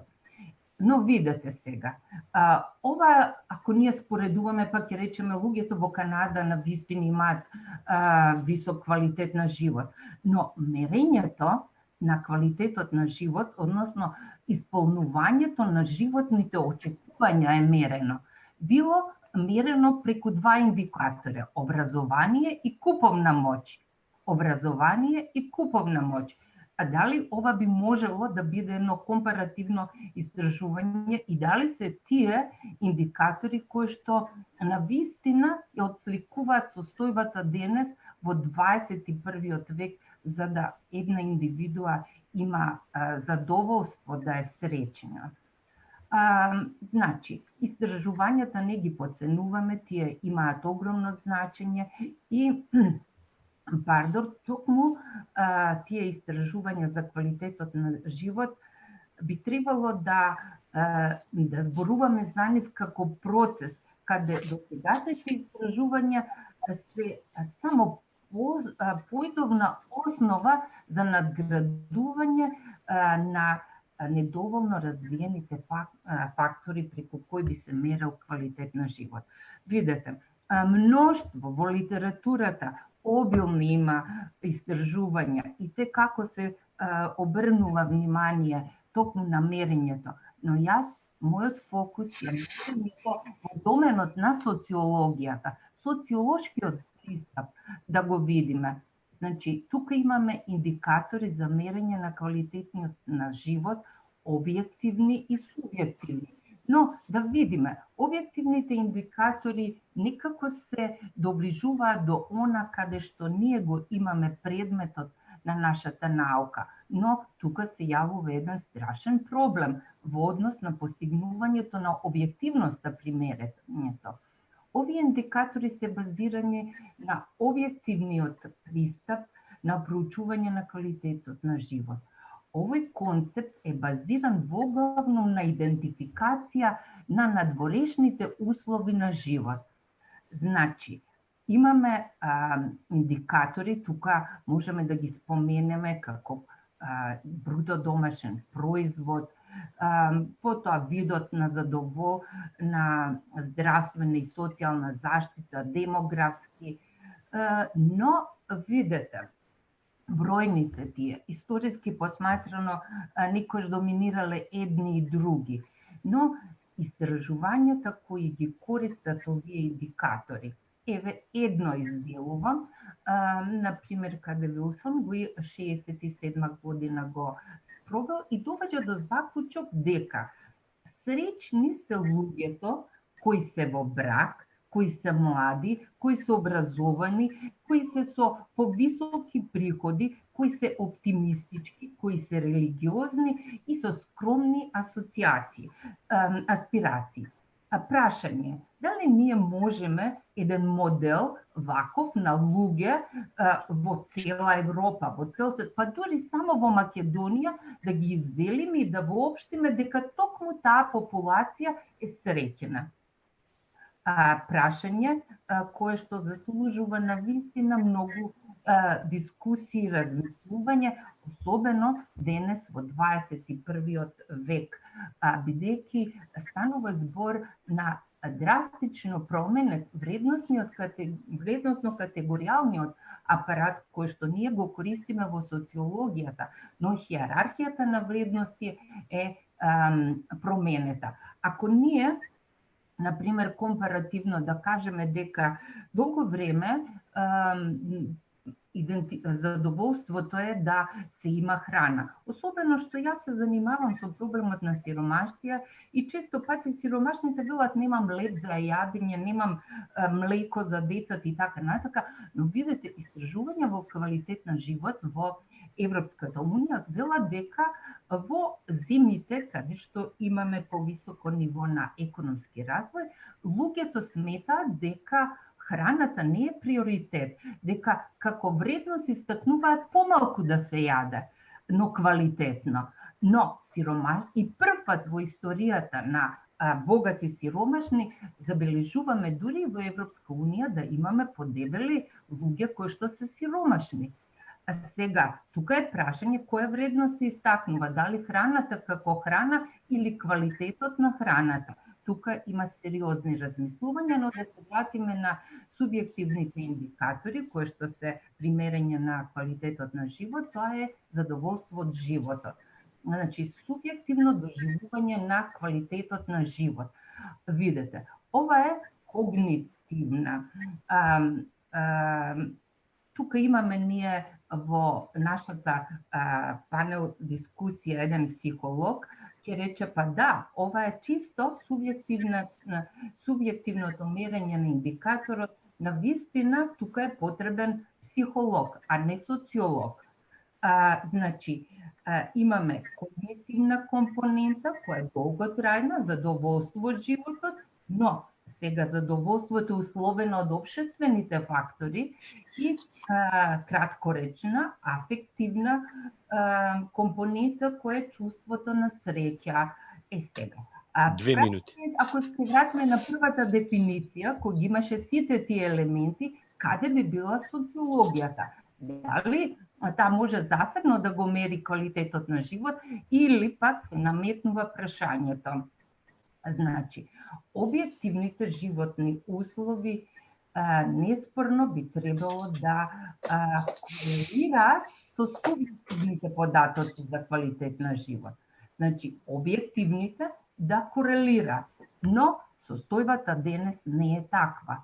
Значи, објективните индикатори често не корелираат со субјективните, со перцепцијата, со доживувањето за квалитетот на живот, особено денес во 21 век.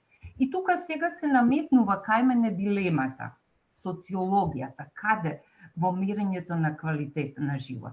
Како податок, често пати во литературата е присутен концептот за квалитет на општество. Но од друга страна го имаме концептот за квалитет на живот. Дали овие два концепта се противставени или се доближуваат или надополнуваат? Тука го гледам и одговорот на местото на социологијата во однос на истражувањето на овој проблем, но воедно и дилемите кои што ми се наметнуваат. Имено, концептот за квалитет на живот се однесува на севкупната добробит внатре во општеството. Значи, севкупна добробит внатре во општеството. И насочена е кон можноста секоја индивидуа да може да ги оствари своите цели. Но се прашуваме и се наметнуваат потребите за дискусија и токму овој труд. Дали индивидуите може да се ги остварат своите цели? И кој ги условува нивните цели? Да земеме ситуација во Македонија. Ние имаме толкава незапосленост на младите, и солидни кадри. Или толков број на млади луѓе кои што не се среќни во Македонија и напуштаат Македонија. Каде е проблемот? Како би го мереле нивниот квалитет на живот? Во Македонија, ако мериш, го пополнат инструментот, тогаш тие се задоволни, ако се во не се задоволни, а да предпоставиме во Германија задоволни. Истите луѓе, но очигледно општествената, оваа објективните критериуми некако доминираат во нивната слика. Но, тука се наметнуваат многу дилеми, но. Кои индикатори во социолошките истражувања треба да се мерат за квалитет на живот? Кој да ги користиме? Дали... Професорки Димитриевска, да? Имаме... ние веќе го надминавме времето, ако може само на брзина да ни заклучите, за да можеме после да дискутираме во контекст и следната. Кои истражувачки стратегии да се користат, кои техники и дали во 21 век дали испитаниците се свесни за значењето на квалитетот на живот. Значи, ние зборуваме за квалитет на живот, но денес квалитетот на живот наметнува сосема други вредности и потреби. Често пати ова го велам од аспект што во едно моје истражување со сиромашни деца во импровизиран камп тие се со скала на проценка, тие според одредени стандарди на индикатори, бидејќи немам време да зборувам, тие имаат висока перцепција, се доживуваат многу среќни. Но истата возрастна група деца кои што живеат во многу солидни станови, училишта, кои што имаат добри приходи, се несреќни. Едноставно, тука е проблемот. Дали ние треба еден инструмент за сите или треба кој тип на примерот, дали анкетниот метод кој што често пати го користиме е добар, бидејќи тој упатува на многу епистемолошки, па и психолошки, па и општествени недостатоци. Но бидејќи немам време, сакам да укажам на елементите на проекцијата за унапредување на квалитетот на живот. Сметам дека и како треба да се напреди методологијата, и тоа го пишувам во текст за мерење, потоа развивање на мрежа за мерење, политиката и податоците и истражувањата. Но, видете, клучот на сето ова, според мене, е во директното влијание на политиката со податоците. Затоа што јас сметам дека политиката не е свесна за огромното значење на мерењата правилно на квалитет на живот и правење на одредена стратегија. Затоа што чекор по чекор. Многу има што да се зборува, но навистина многу ми е, тука може во дискусија да развиеме. Да. Благодарам, професор Димитриевска. Само исклучете во шерскринот, десно ваголот. Thank you very much, Professor Dimitrievska. You touch a very interesting topic on quality of life, how to measure, how to research, and the energy is one of the main component of the quality of life, especially when we connect the future of the energy production and in the ecological context. Where the humanity goes. So I will give the floor to Professor Marian Niezgoda now. Marian, if it's okay, he will speak about the discourse of future energy. I think that I can skip 2 or 3 slides. Well, okay. I will speak about the topic being now of great interest among young sociologists. It is a problem of relation between society and energy, or between society and energy and production and distribution system. I would like to present the partly report of our research team in the Institute of Sociology led by Professor Aleksandra Wagner. Research title is Tempus Fugit. So really time is running. I would like to speak about thinking about future in sociology, energy and society, presenting materials, imaginary visions and forecasts as a special kind of social representations, and vision and of the future of energy in the branch periodicals in Poland, and of course, summary. The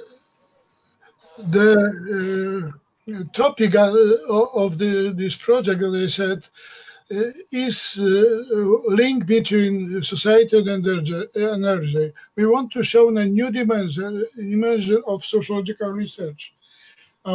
We are talking about the contribution of social science into Chinese society, shaping a completely new subdiscipline of energy sociology, institutionalized by ISA and ISA level. We want to show whether the forward thinking of the future and what is the place of energy in it. Or well, it is only a wishful thinking, or has also other interesting features. What sociological categories can be used to describe them? I mean, this forecast, forward thinking. And who creates this vision? Politicians, scholars, or experts? And what factors shape them?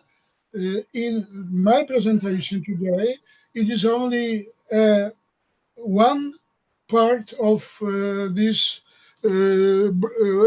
broadest problem.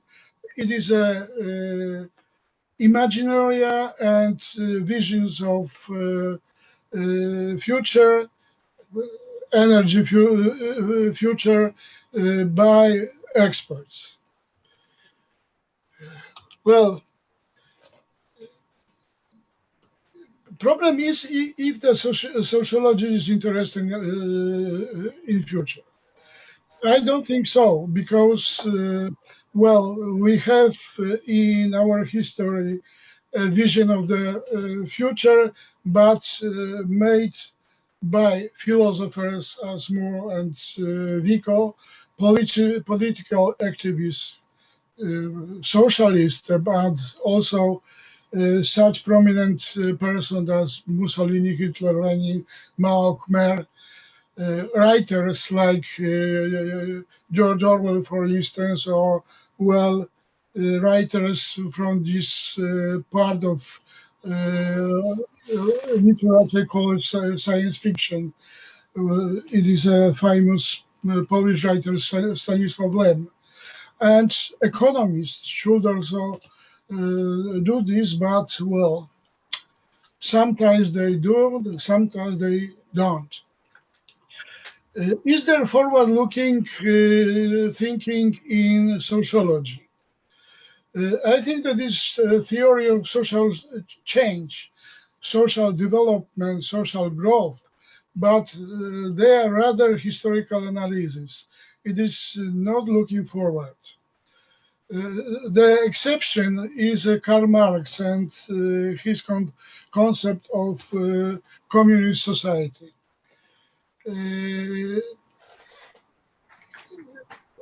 Well,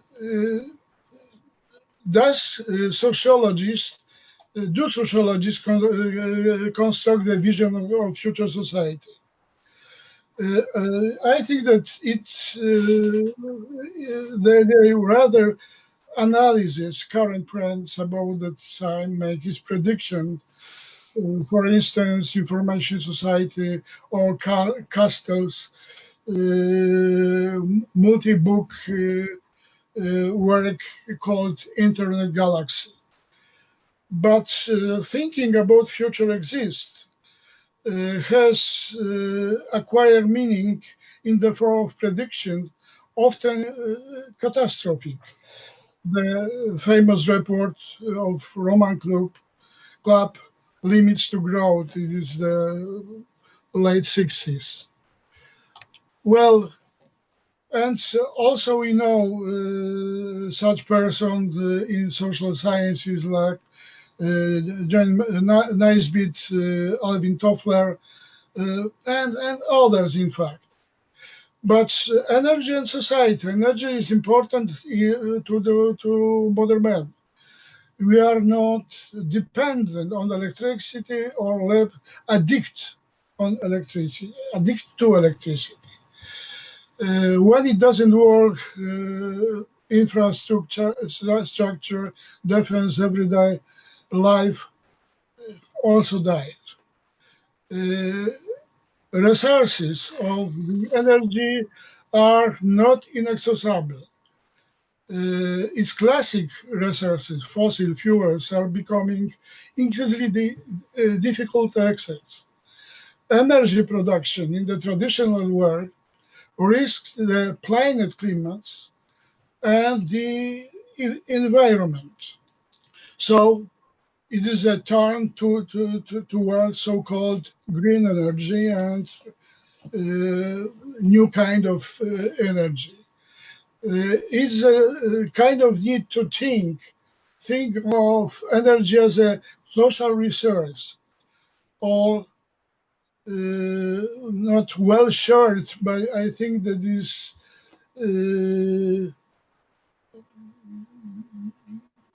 better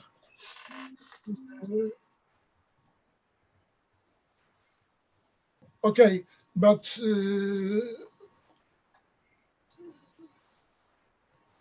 thinking on energy in the future, we have to think on individual and collective selfishness, human attitudes. It is famous acronym NIMBY, not in by my backyard.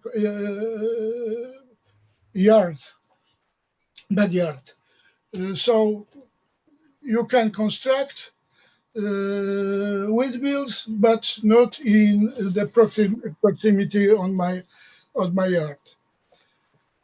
We need to think in terms of the future and the future of the planet, not only ourselves.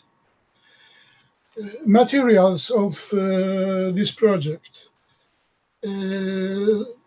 Their official government documents and government and international agencies, press, daily and branch periodicals, and interviews with important social actors, politicians, social authorities, managers, experts, and sciences, and NGOs activities.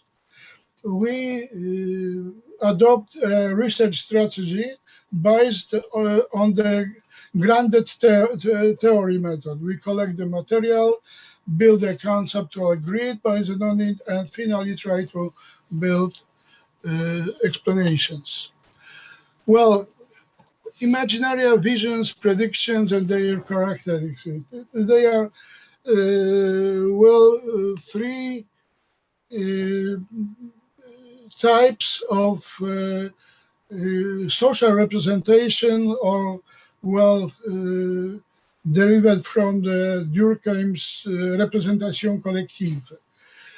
And in the imaginarium, our social imaginary representation or imagination about reality and about ourselves. This definition of classic of this way of thinking, Charles Taylor. Social imaginarium is a collection of ideas about a world and average people as individuals express, and not only through the words, but images, legends, behaviors, and so on. It is similar to the popular construction of social reality. They are common forms of social life and order reflected and implemented in country-specific scientific and technological projects. It is the definition of Lockhart and Chilvers from his last article from 2019. Imaginaria of experts It is a specific type conditioned by knowledge and competence. A vision is a holistic multidimensional nature. It takes into account such dimensions: technical, economic, political, cultural, social, and psychological. A forecast has a more technical, limited character, focus on the effects of the specific factor of a limited set of factors. It tries to define the boundary conditions of the forecast as precisely as possible: access to resources, technical capabilities, cost. Social costs are rarely considered, and environment factor and climate rates are rarely taken into account. In this kind of, well,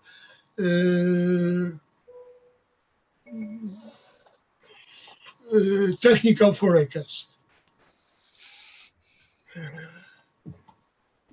Future energy by experts. What they, I think, and about. First problem is problem of resources. Fossil fuels. Professor Marian, you have 2 minutes. Sorry? You have 2 minutes more. Yeah, okay. I have 3 slides only. Okay.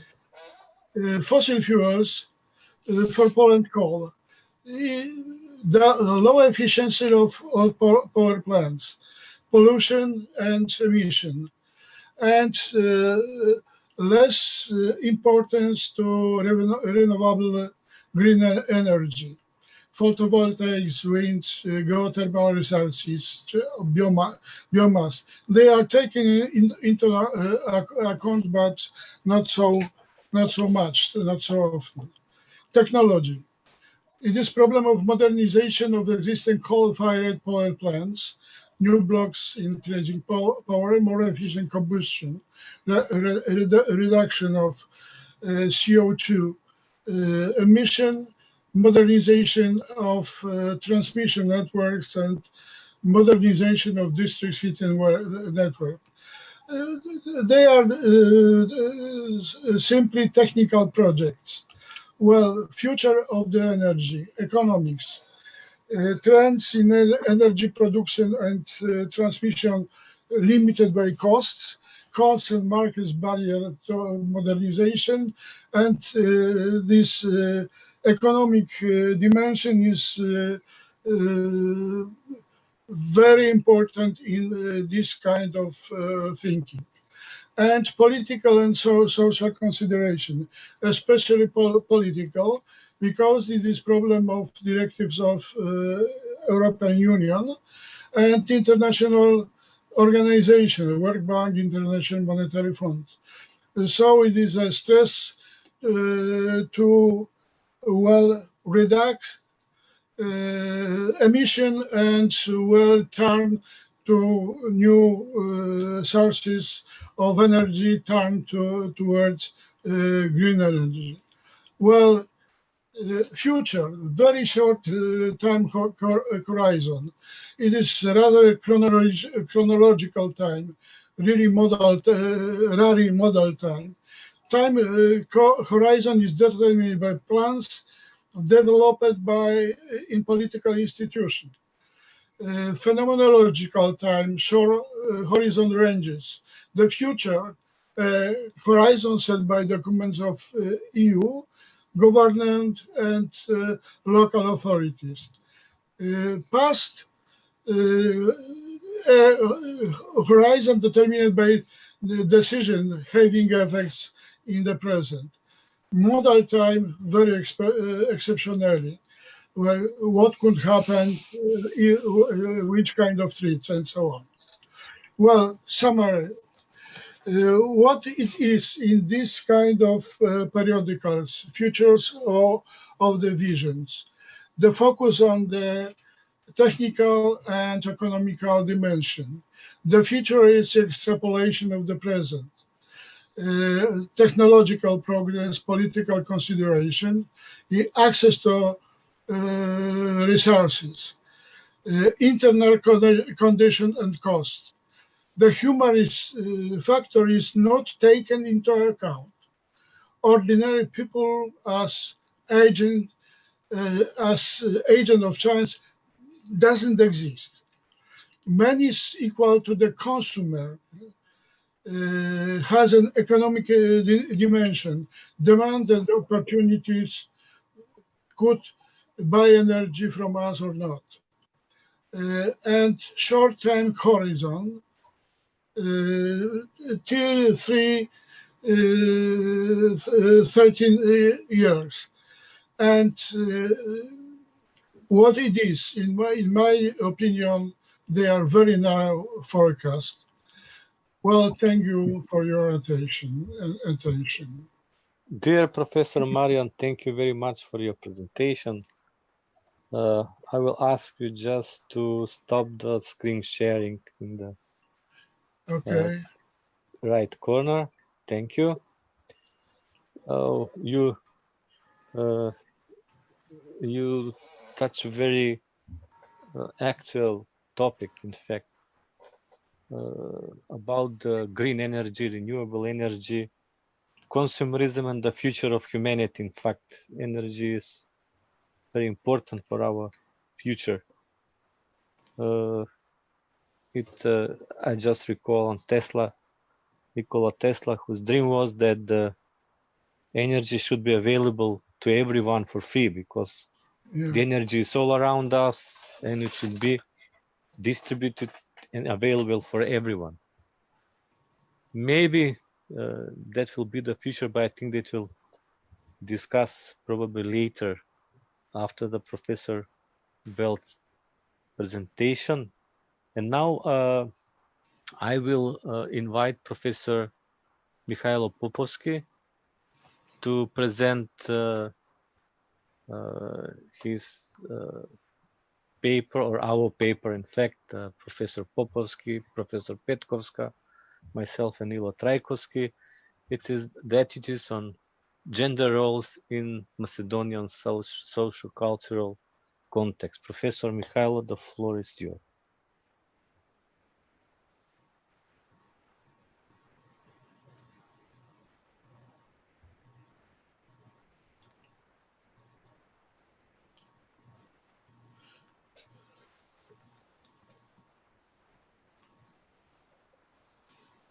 Najprvo, dobro večer na sите, naистина долга сесија.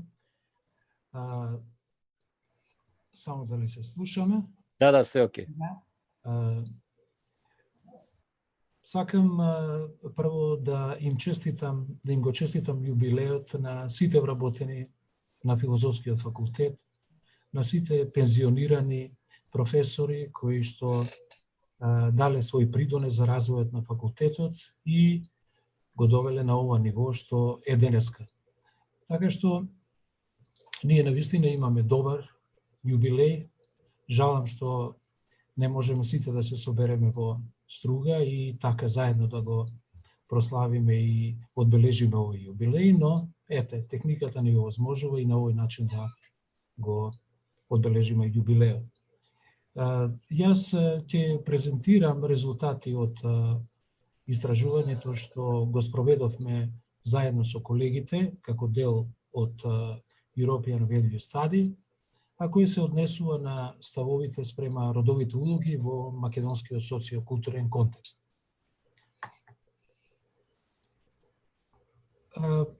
Најнапред неколку воведни напомени пред да ги изложам методолошките аспекти на истражувањето и резултатите од истражувањето. Прво, што се подразбира под ставовите спрема родовите улоги? Фактички, овие ставови се однесуваат на сваќањата и оцените за соодветноста на однесувањата на жените и мажите во приватната и во јавната сфера во животот на луѓето. Ставовите спрема родовите улоги се проучуваат од различни научни перспективи и при настојувањето да се стекнат повеќе вида сознанија, може да се констатира дека тие сознанија имаат и теоретски, но и практични значења, затоа што тие сознанија се рефлектираат и во реалниот живот на луѓето. Во рамките на тие проучувања има научниците од различни науки се обидуваат да ги идентификуваат и научно да ги верификуваат кои се оние доминантни сваќања за карактеристичните и очекуваните однесувања на жените и мажите кои живеат во одреден социокултурен контекст, а кои може да се сместат на димензијата нееднаквост, еднаквост.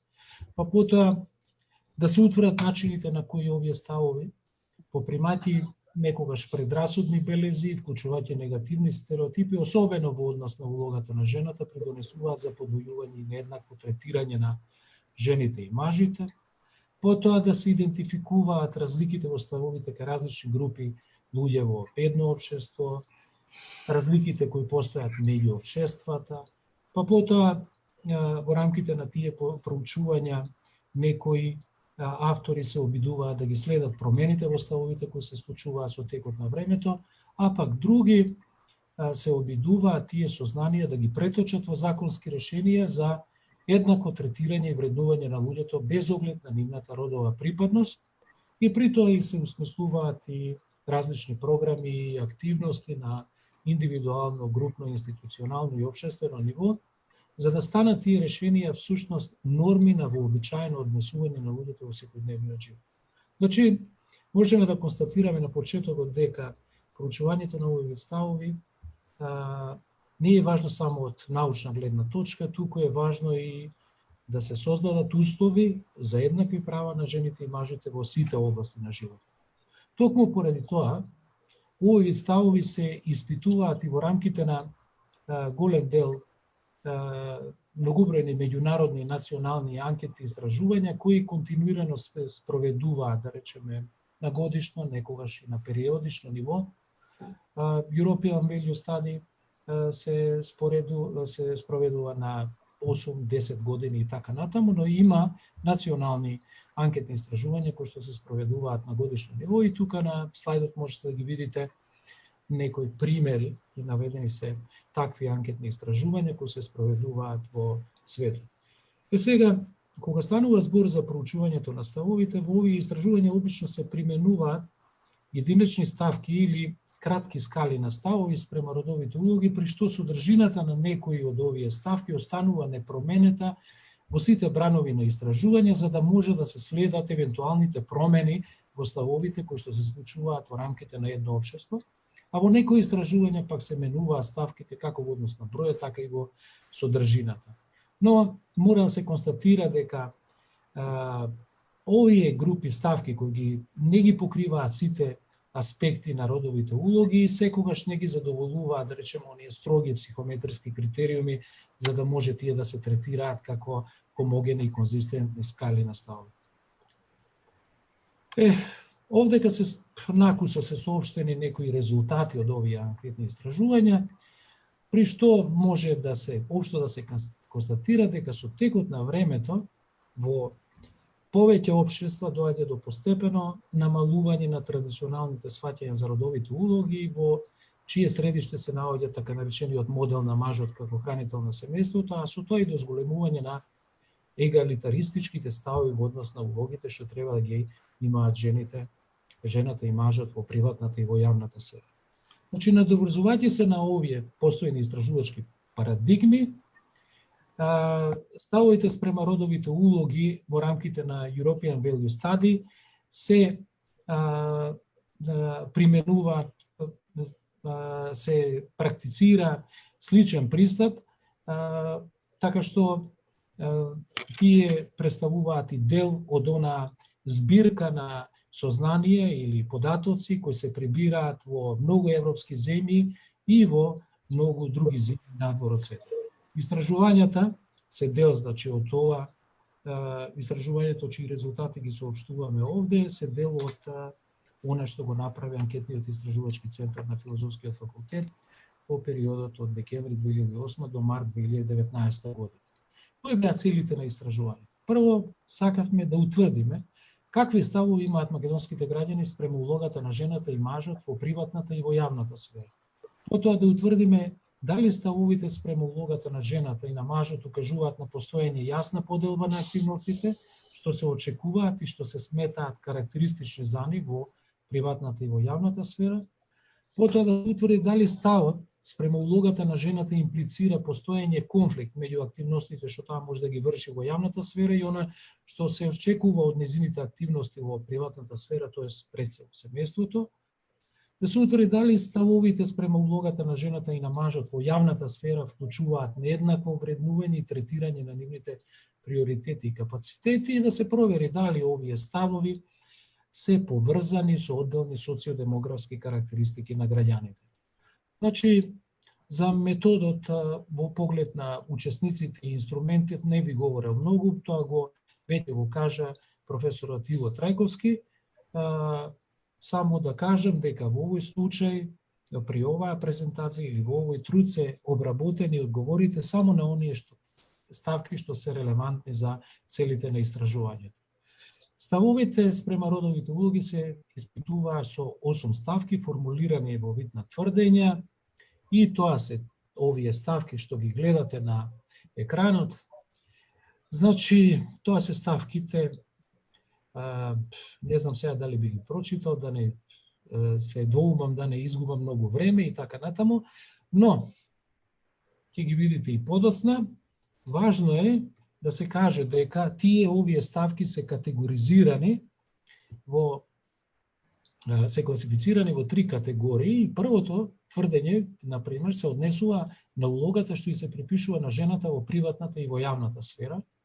Следните 2 тврдења се однесуваат на конфликтот меѓу улогата на жената во приватната и во јавната сфера. Тврдењето под реден број 4 се однесува на диференцираноста, односно нееднаквоста меѓу улогите на мажот и на жената во јавната и во приватната сфера, а останатите тврдења пак се однесуваат на нееднаквоста на жената и мажот во јавната сфера. На овие тврдења се одговараше со скали од 1 до 4, по првите 7 тврдења, на последното тврдење на скала од 1 до 5, каде што 1 означува многу не се согласувам или воопшто не се согласувам, 5 сосема се, 4 или сосема се согласувам. Податоците што беа прибрани од тие 1117 учесници во ова истражување беа подложени на дескриптивна и корелацијска анализа согласно со целите на истражувањето. И еве сега можете да забележите на оваа табела каде што се представени основните статистички показатели како нашите учесници го искажале своето согласување или несогласување со секој од овие тврдења, кои што ви реков се класифицирани во 4 категории. Како што можете да забележите во првите 2 колони, се однесуваат на согласувањето со тврдењето, а вторите 2 колони се однесуваат на несогласувањето и тука податоците се представени во фреквенции и во проценти, а следната колона означена со црвена боја, тоа се аритметичките средини, критична вредност на несогласување, односно премин од несогласување во согласување е 2,50. Можете и самите да забележите дека со сите овие тврдења, освен со првото тврдење, нашите учесници не се согласуваат и тоа во различен степен не се согласуваат. Во однос на првото тврдење тие искажале согласност, значи тие сметаат дека да се вработи жената е добра работа, но она што повеќето жени вистински го сакаат се домот и децата, што може да сугерира дека упатува на постоење, односно на имплицирање на одредени стереотипи во однос на природата на жената, кои се уште постојат кај нашите учесници. Тоа е единствено тврдење со кои се согласува, Со останатите тврдења, кога мајката е вработена, децата страдаат, се на се семејниот живот страда кога жената е вработена со полно работно време. Улогата на мажот е да заработува пари, а на жената да се грижи за домот и семејството. Универзитетското образование е поважно за машките отколку за женските. Општо земено мажите се подобри политички лидери од жените. Општо земено мажите се подобри во управување со бизнис отколку жените. И последното тврдење, кога има недостиг на работни места, мажите имаат повеќе право на вработување отколку жените. со сите овие тврдења, тие не се согласуваат. Интересно е дека највисок степен на несогласување има со петото тврдење за универзитетското образование. Затоа подоцна ќе укажеме кога ќе направиме споредбена анализа со резултатите во другите 33 земји опатени со овој бран на European Value Study. Значи, за да можете уште подобро да ги видите овие разлики во однос на согласувањето и несогласувањето на тврдењата, направив еден графички приказ, каде што со црвена боја е означено несогласувањето, а со зелена согласувањето, и како што можете да видите во однос на петото тврдење, прилично голем е процентот на оние учесници кои не се согласуваат. Понатаму во анализата на прибраните податоци, односно на одговорите, ние сакавме да провериме дали постојат значајни варијации во степенот на искажената согласност и несогласност со тврдењата во зависност од одредени социодемографски го обележени испитаниците, тоа е полот, етничката припадност, религиската припадност, брачниот статус и местото на постојано живење. Се примени тест и резултатите на овој тест покажуваат дека постојат значајни разлики во однос на сите 8 тврдења. Во однос на полот, може да се каже дека мажите и жените се разликуваат во степенот на искажаната согласност и несогласност, а во однос на 6 од 8 тврдења нема разлика меѓу нив во однос на второто и третото тврдење, но има разлика во однос на првото тврдење, со кое се согласуваат и мажите и жените, но мажите многу повеќе. А додека во однос на другите тврдења постои значајна разлика помеѓу мажите и жените и поголем степен на несогласување е евидентно кај манифестирано од страна на жените. Интересно е резултатите во однос на етничката припадност, и тука се евидентирани значајни разлики меѓу учесниците. Во овој случај се споредувани одговорите на учесниците македонци и учесниците албанци. И може да се каже дека учесниците македонци не се согласуваат со сите тврдења, освен со првото тврдење, со кое се согласуваат и учесниците албанци, но учесниците албанци се согласуваат со сите тврдења, освен со петото тврдење кое гласи, веќе го спомнавме, универзитетското образование е поважно за машките отколку за женските. Многу интересен податок, кој што бара така една продолжена и по-детална анализа, но како што можете да забележите овде на овој графички приказ се презентирани аритметичките средини. Учесниците, значи несогласувањето, учесниците албанци со сите овие тврдења, освен со петното тврдење, покажале согласност за разлика од учесниците македонци. Постојат значајни разлики во одговорите на овие две категории на граѓани. Во однос на религиската припадност се добија каде беа поделени учесниците на христијани и муслимани, бидејќи најголем дел од учесниците опатени со ова истражување се христијани и муслимани, се добија речиси идентични резултати како и во поглед на во случајот со етничката припадност.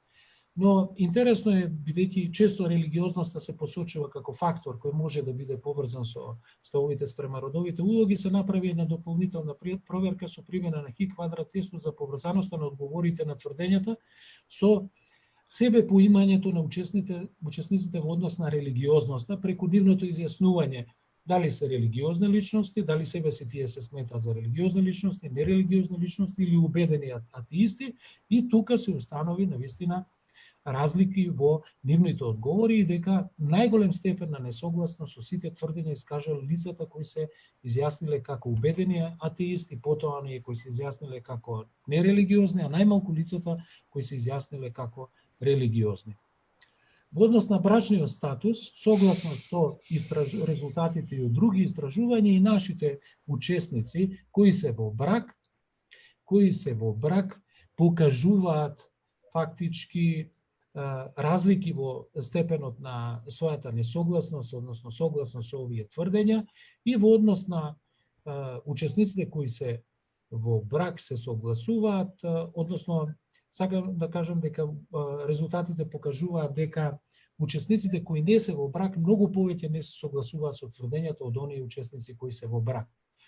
Местото на постојано живење исто така се покажува како фактор кој што може да придонесе за вариациите во разликите во одговорите на учесниците и се покажува дека овие кои што живеат во руралните средини покажуваат помал степен на несогласност од оние кои што живеат во урбаните средини. Да не би одел сега во детали, за да не изгубиме време, а сакам да го презентирам и она што се доби со проверка на поврзаноста на одговорите на тврдењата со степенот на образованието на учесниците, со пресметување на скривановиот коефициент на корелацијата, покажа дека од она што и се очекува и што е согласно со резултатите во други истражувања, дека пообразованите учесници значајно повеќе не се согласуваат со тврдењата од помалку образованите учесници.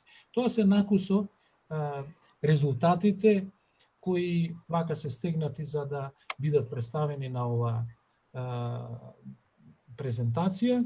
И сега на крајот би сакал да дадам неколку заклучни коментари во врска со овие добиени резултати. Прво, општо земено може да се констатира дека сваќањата и оцените на македонските граѓани за соодветноста на однесувањето на жените и мажите се стремат да бидат повеќе егалитаристички отколку традиционални.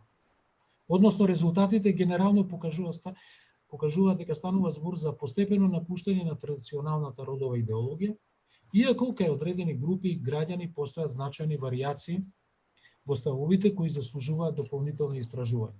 Исто така, овие ставови не се така конзистентни и усогласени како што е, например, случај со ставовите на граѓаните од другите земји, посебно од оние од нордиските земји, кои искажуваат многу поголема несогласност со наведените тврдења. Би можел тука да ги наведам процентите за несогласноста, например, во однос на првото тврдење, граѓаните, односно учесниците од Шведска, скажале несогласност од 82% и учесниците од Данска 88%, за разлика од нашите учесници кои искажале несогласност од 44%.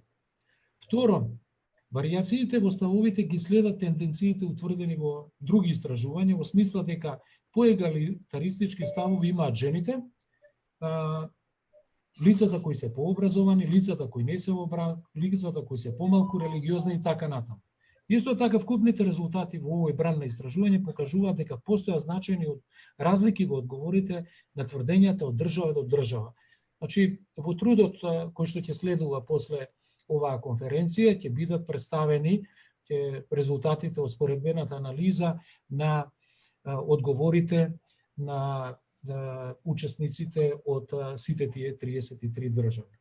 Ја овде во овие заклучни коментари би сакал да го издвојам наодот кој е поврзан со високиот процент на учесниците во сите земји, значи во сите земји кои искажале несогласување со петото тврдење кој што се однесуваше за универзитетското образование, што дека е поважно за машките отколку за женските, што значи дека на поглобално ниво не се прифаќа подвојувањето на мажите и жените кога станува збор за нивното образование, а со тоа и за можностите за личен развој, кои може да имаат повеќе кратни ефекти за меѓусебното прифаќање и почитување за подобрување на квалитетот на живот. И четврто, на крај сакам да истакнам дека мора, кога се соопштуваат резултатите од ваков тип на обнимус анкетни истражувања, мора да се истакнати некои забелешки од методолошка природа и во овој случај би навел само една во поглед на природата на ставките кои се користат за идентификување на ставовите спрема родовите улоги.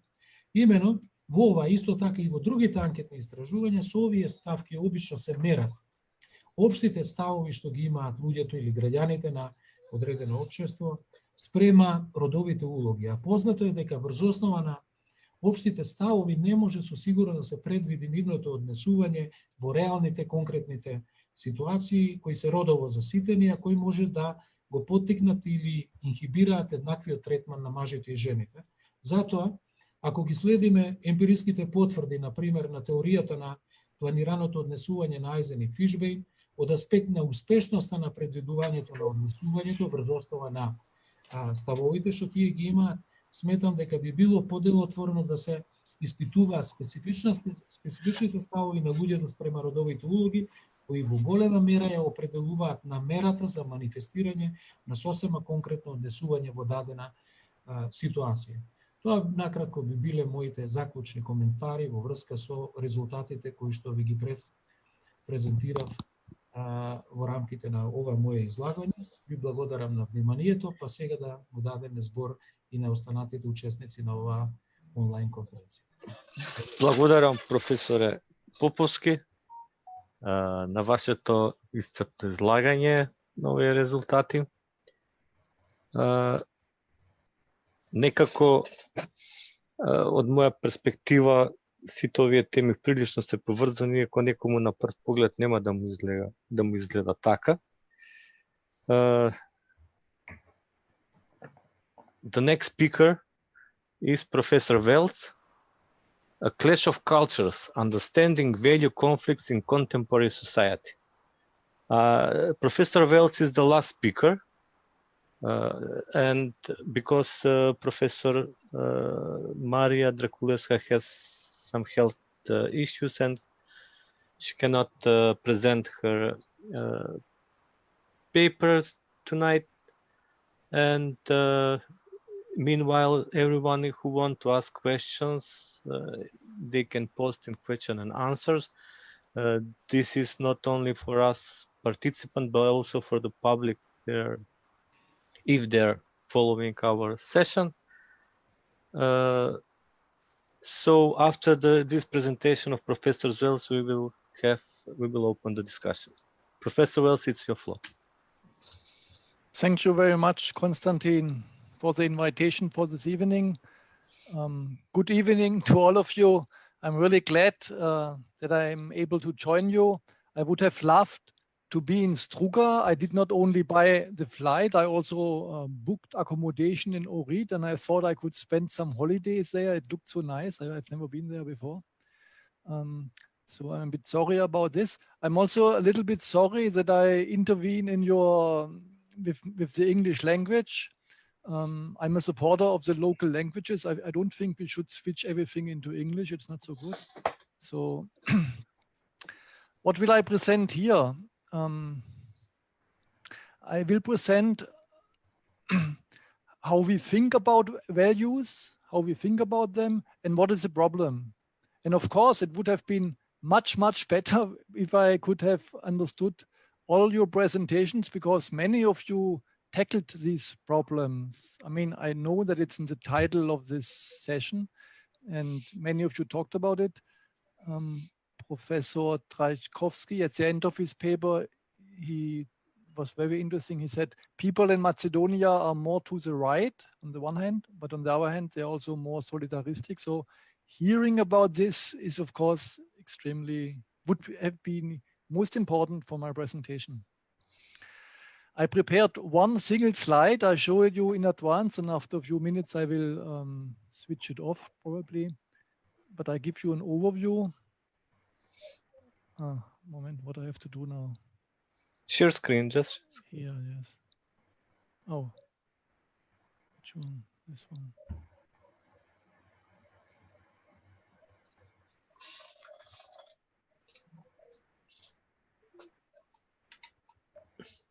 Okay.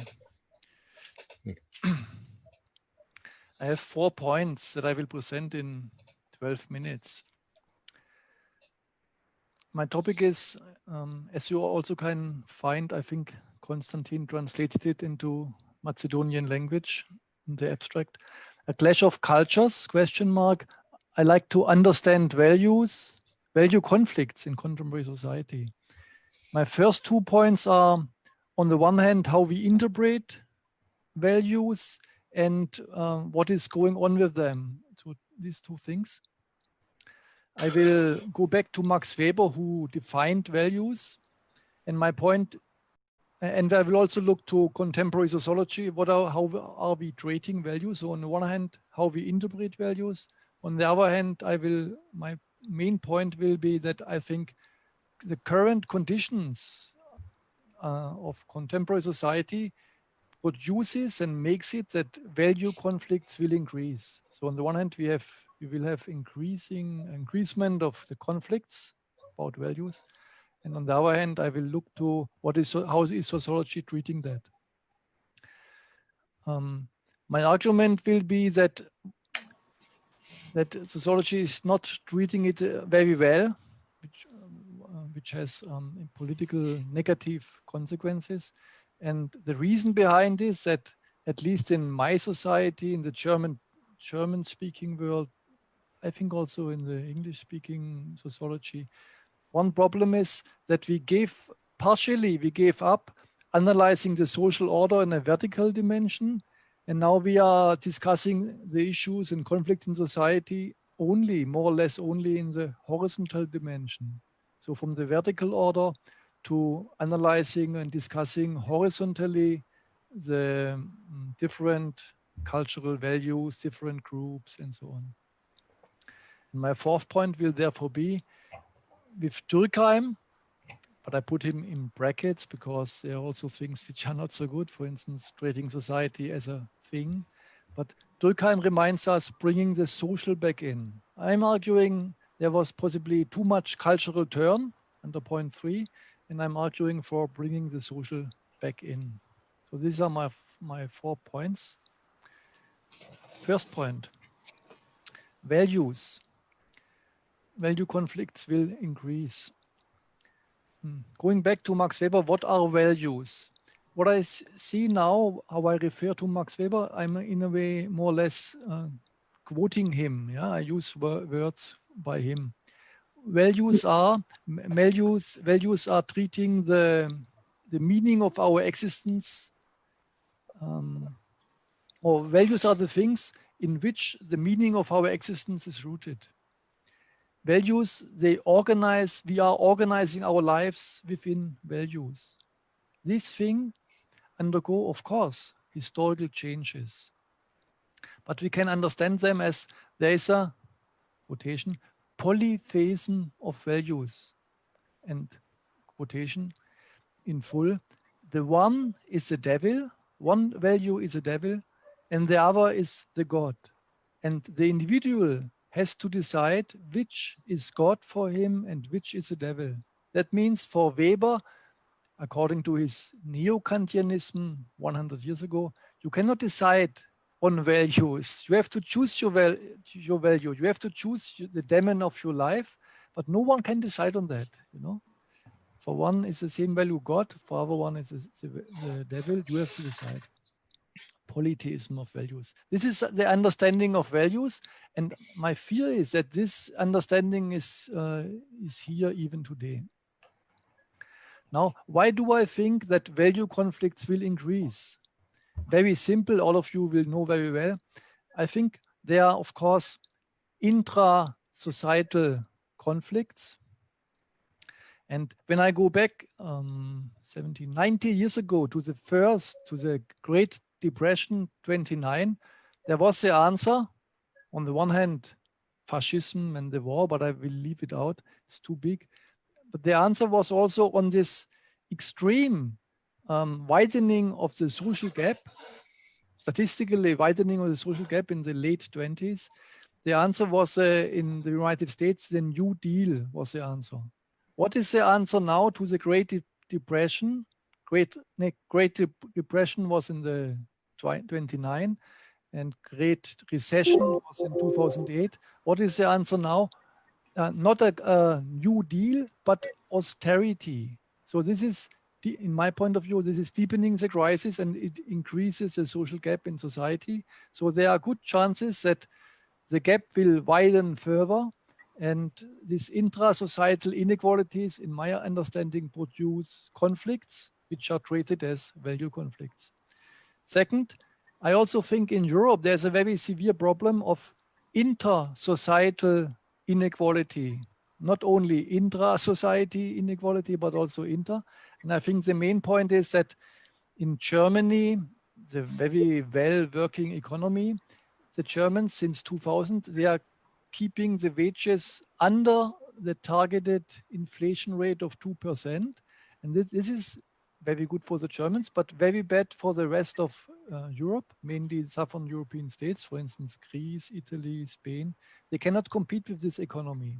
And the funny thing is that all other European economies, they look to Germany and they think they should do as the Germans do. They should become export champions in export. But if we think with mathematical logic, it's impossible that all European economies can become champions in export. If there is one exporting, the other one must import. So there are extreme inter-societal inequalities in Europe, and I cannot see any solution. So all in all, I see very strong reasons that produce conflicts and more conflicts. However we talk about this, these conflicts will produce. The very simple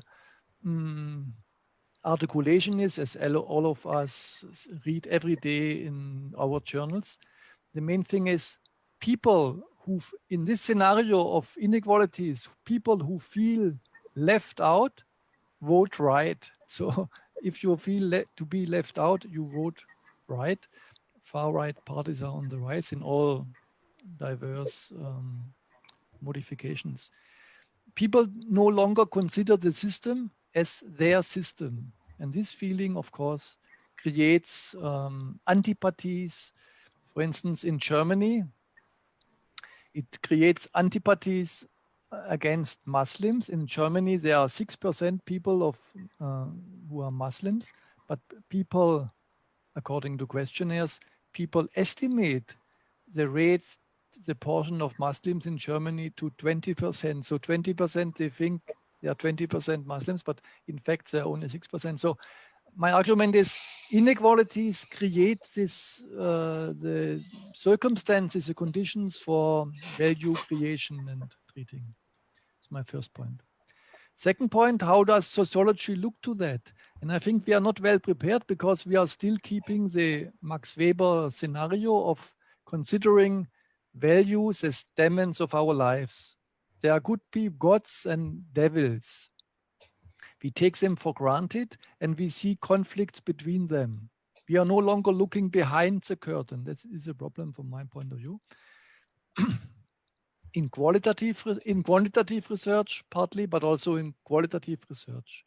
So I think we are, in many studies, we are too descriptive because sociological theory does no longer offering the appropriate tools. The negative result is that we are, in a way, moralizing about it. When people wrote too much on the right, we are moralizing, we teach them, we say you should have other values, you did not learn enough about history, you forgot that there was fascism, and so. So we create society considers a conflict about knowledge. And we discuss about values, we think good values, bad values, it's a conflict about knowledge. And I think sociology should put back to discuss about social relations that produce these values. So my fear is that, I cannot go into detail, but that our sociology often is commenting on trends and no longer studying the structure or the structural issues of the current era. What we are not doing, but what we should do, the production of values, not just descriptively showing them, but how are they produced? Why did this happen? Point 3 is, it happens because, at least in my sociology, I don't know about your sociology, but in my German-speaking sociology, there was, for instance, Ulrich Beck, who changed our talk about society, and he, in the 80s, and he changed our talk about society in German sociology from discussing the vertical social order to discussing problems in the horizontal order. And I think at that moment, it was possibly okay because it was under the more or less strong welfare state. The golden era of capitalism at the end of this era, possibly you could talk things, you could see things in this way. And as you know from Ulrich Beck, he discussed about risk society, and his main very popular thesis in German sociology was individualization. So like Parsons talked about modernization, Beck says there's individualization, it's just a necessary development. There is more and more individualization, it's a given, you know. And the reason is there's a trickle-down effect in society, there's mobility, there's urbanization, and so no longer the class hierarchy does no longer matter. Now we have many different groups, gender, ethnicity, religion, young, old, and the conflicts are moved from the vertical to the horizontal. This is behind, and this is in our frame of understanding societal issues today in German sociologies. So fourth, I can't see my watch, unfortunately, so I'm not sure if I'm... You have 6 minutes. Okay, so it works very well. My fourth and last final point is bringing the social back. I think this sociology with Beck, but also with two descriptive empiricist sociologies, they no longer consider the social. They eclipse the structural dimension of society as outdated. And when we go back to Durkheim, I think sociologists like Ulrich Beck, they fail to understand the full Durkheim. What did Durkheim say in his masterpiece of division of labor? His core question was, as he himself outlined it, his core question was, quotation, how does it come that the individual, whilst becoming more autonomous, depends ever more closely upon society? So, and I think sociologies like Beck, which was so famous and popular in my sociologies, yeah, they only focus on one thing of Durkheim. They are considering how does it come that people became more autonomous? There's more and more individualization. And then we pick up, here we see individuals, and there are feminists, and they are old, and this and that. So many groups and so much individualization in society. So Beck is very well considering this, updating Durkheim. But he forgot the second part of the sentence. The second part was at the very same time, when this individualization works, at the very same time, we are more and more dependent upon society. So keeping both under control, this was a task that Durkheim was giving us and forgotten by nominalist sociologies of today. So the point is, values should be considered as historically produced in society and not just descriptively taken. My entry point is French sociology, but not Durkheim, but Foucault, with his concept of a post-welfare state politics. I think one of you, Mileva, probably mentioned also this kind of discourse. Foucault's method of neoliberal governmentality, where the state outsources responsibility to the people. People are no longer disciplined, but self-governing.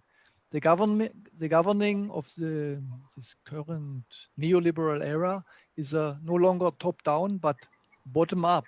So people have to look, as Foucault says, after themselves. They become self-entrepreneurs, not as a nice new value, but because they don't have another chance. So in short, state reduces responsibility and activates people. Sounds very good, makes them individuals and autonomous, but puts them under very strong pressure and competition.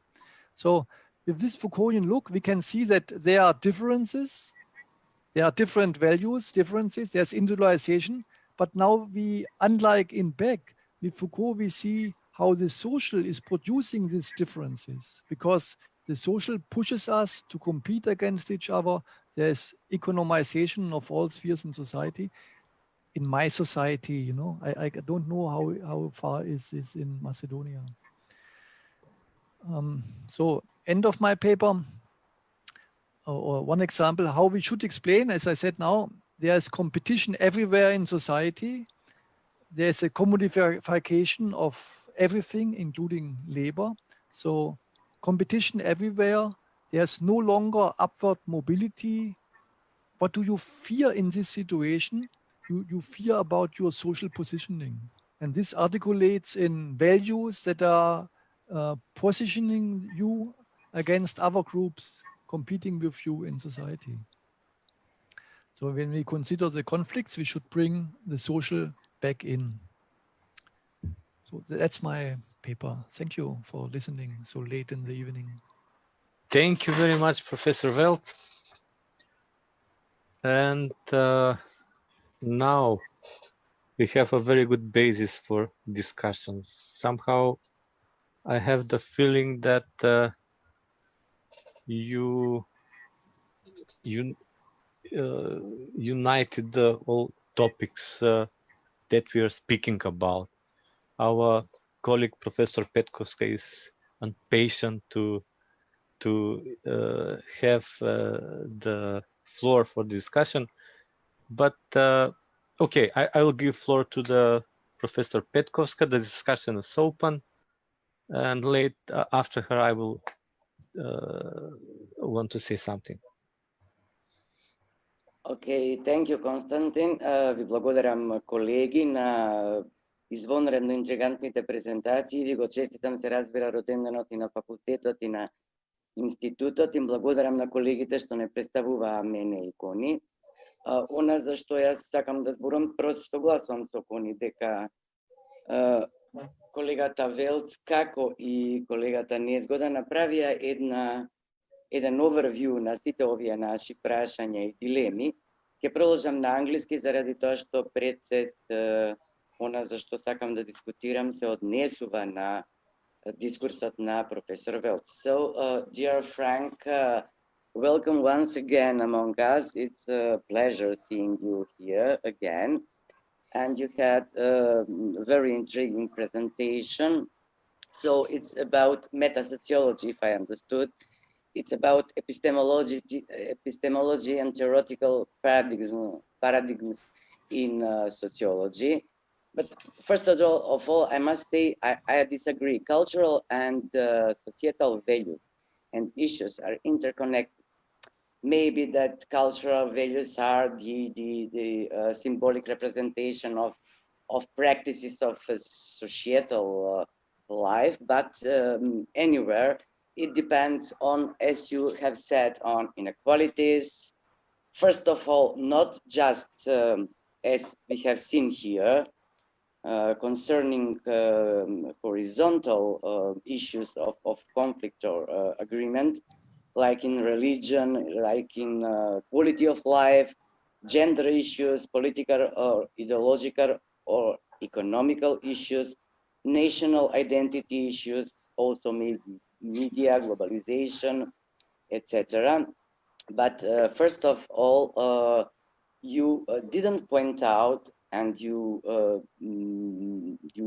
will maybe agree or disagree with me, we are going to do something more. We have to do something more, not from an ideological point of view, but something that is existential in the contemporary society. That's the class struggle, the meaning of values that derived from social stratification that then brings inequality, insecurity, sociology of risk on many fields of the society, like you have mentioned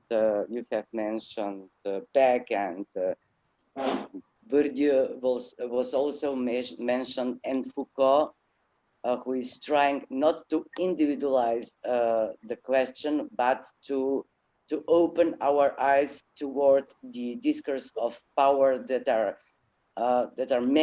have many sources. You know, on the other hand, the questions like the future raised by Niezgoda, our addiction to certain kind of energies and other resources, our addiction to the IT, to the artificial intelligence, and etc., to the ecology, is something that reminds us about our attitude toward nature. Nature is neutral, but our influence on nature is not, and the circumstances that goes beyond that are not something that is not very important for us. We can see that all those months are under the pandemic of coronavirus, and but I think that the main question that we can raise in order to came back to social questions is the maybe avoidance of sociology to confront the idea, not just of deepening, I agree, and looking for measures how to approach some issues, but the critique of neoliberalism, the issues of democracy, so-called democracy. We are not looking for new paradigms. So there are some efforts from our colleagues. No, not also in the field of social science, but also in the field of the humanities, let's say in philosophy. But the avoidance to tell, no, we are not happy, and our existence is challenged nowadays in the contemporary civilization by neoliberalism or capitalism.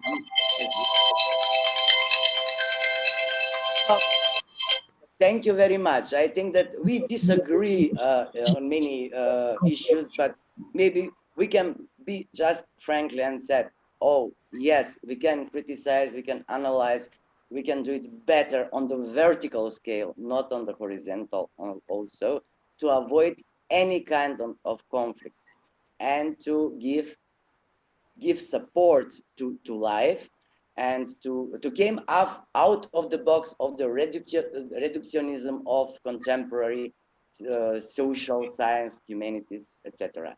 Thank you very much.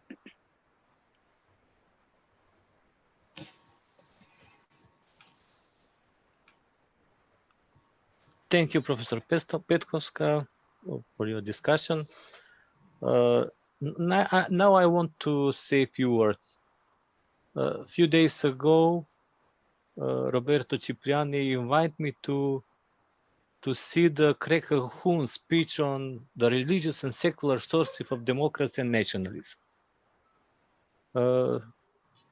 This speech of Calhoun remind me on the Athens conference of European Sociological Association, when Professor Wells has the discussion with Donatella Della Porte and Varoufakis. In fact, all the times they came in the ideas that we have some kind of intellectual censorship, auto-censorship, because we are talking about the contradictories of capitalism, but we cannot mention the capitalism. We cannot address ourselves that this is the problem of capitalism, so we are discussing, but in fact it is our efforts or the sociological efforts are more directed to the some kind of side problems, or the not to the core of the problem, as I understand you, Professor Wells. I asked them the same question I asked in Athens. Does capitalism have alternative? In fact, I feel very captured in the intellectual frame of capitalism, and that is the only solution, and there is no way out. It is really a frightening idea that we don't have idea about the future of humanity. about in what direction the societies can evolve. You remember our conference on Mills, on Charles Wright's Mills. Mills in his sociological imagination in 1959, he stated that socialism and liberalism as ideologies are outdated for explaining problems in his time. But we'll now still stick in these paradigms.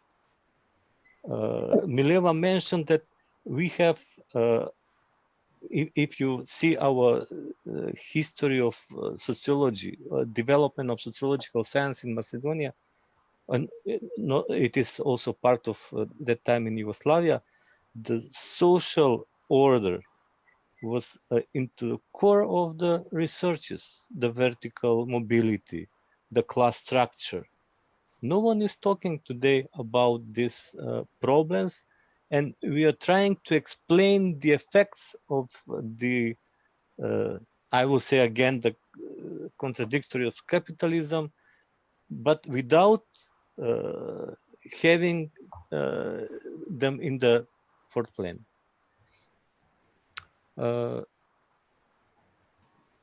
I will stop here.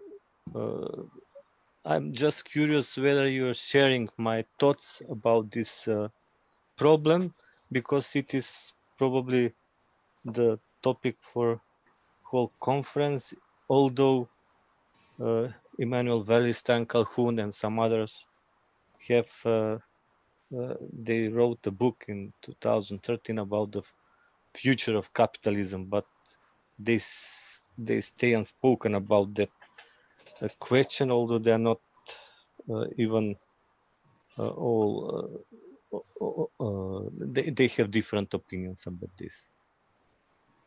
Thank you. Anybody wants to have the floor? Како е пријавувањето, ако не? Па еве, Милева, ти давам збор. На чет може да се пријавите или дайте ми сигнал. Да, може. You can give me a signal on chat or give me a visual signal. Who wants to speak next? Јас имам прашања за колегата Ило. Okay. Во однос на овие наводи што беа. И како тој малку по-детално и кое тоа веројатно има и мислење во однос на тоа зошто македонските граѓани повеќе инклинираат кон десницата. Како ќе се објасни тоа? Професор Trajkovski.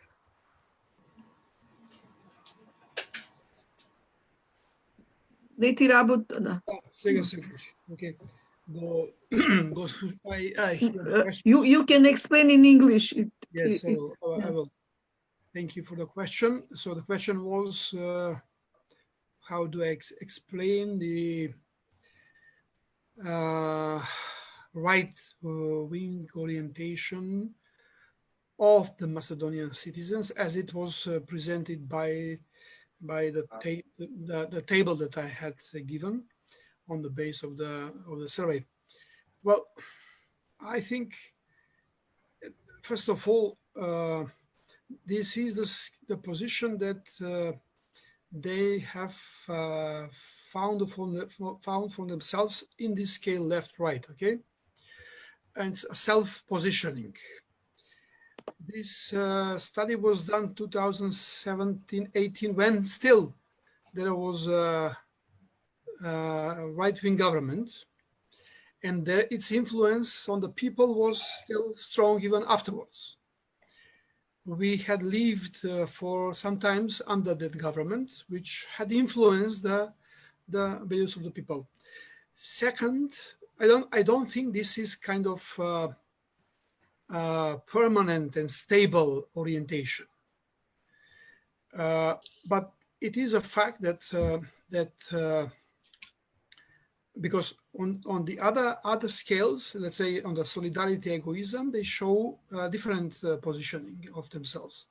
So this problem of inconsistency is very important, must be taken into consideration.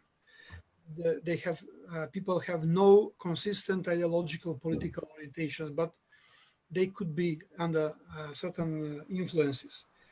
But I think also it's kind of a reaction of the, because, for example, if we take the position that they have regarding the competition, it's a very positive one.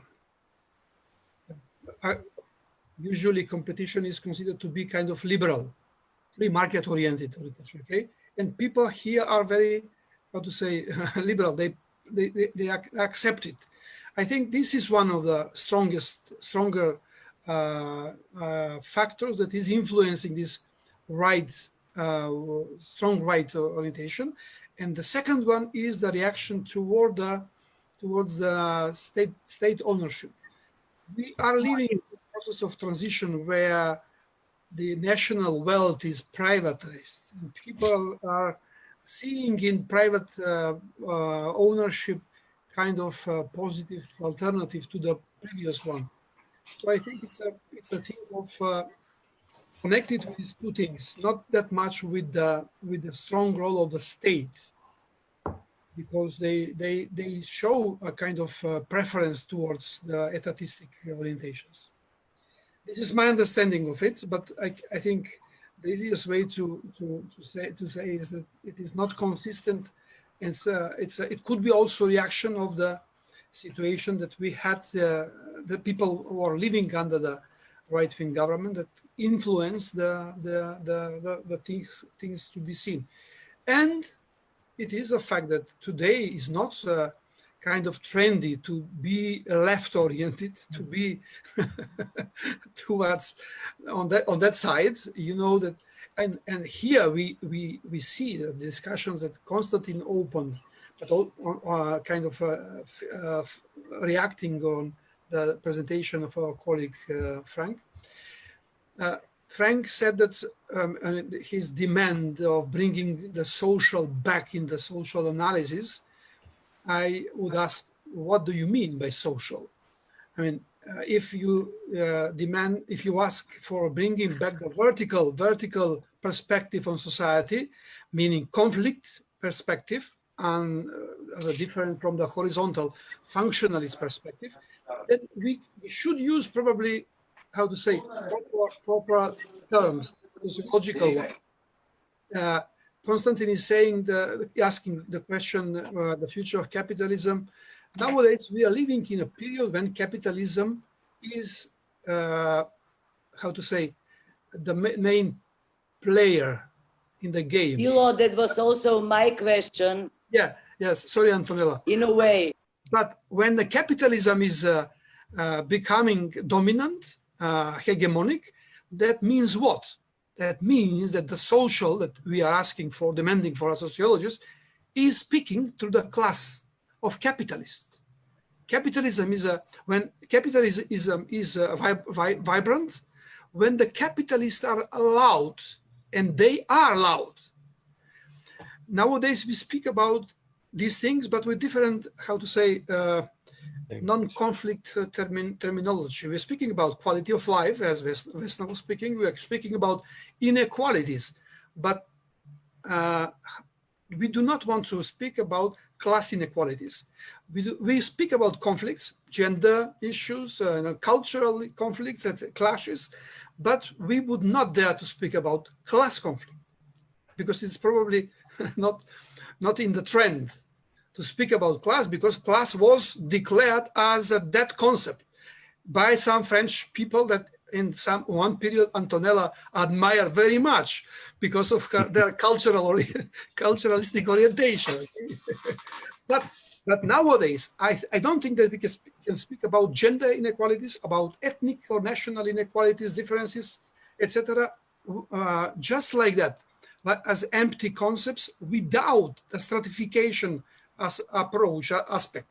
This is the vertical dimension that you are looking for, I think, and we should use, because the stratification analysis and class analysis, I think, are still, how to say, relevant for understanding, particularly nowadays when we see that the inequalities are becoming, as you said, bigger and bigger. Macedonian society has one of the highest Gini coefficients in Europe.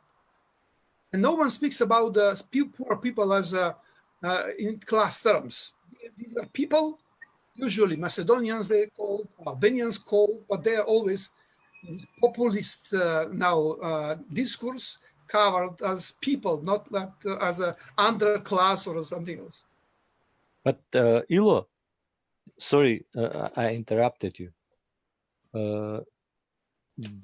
I think that the democracy took places of the class structure.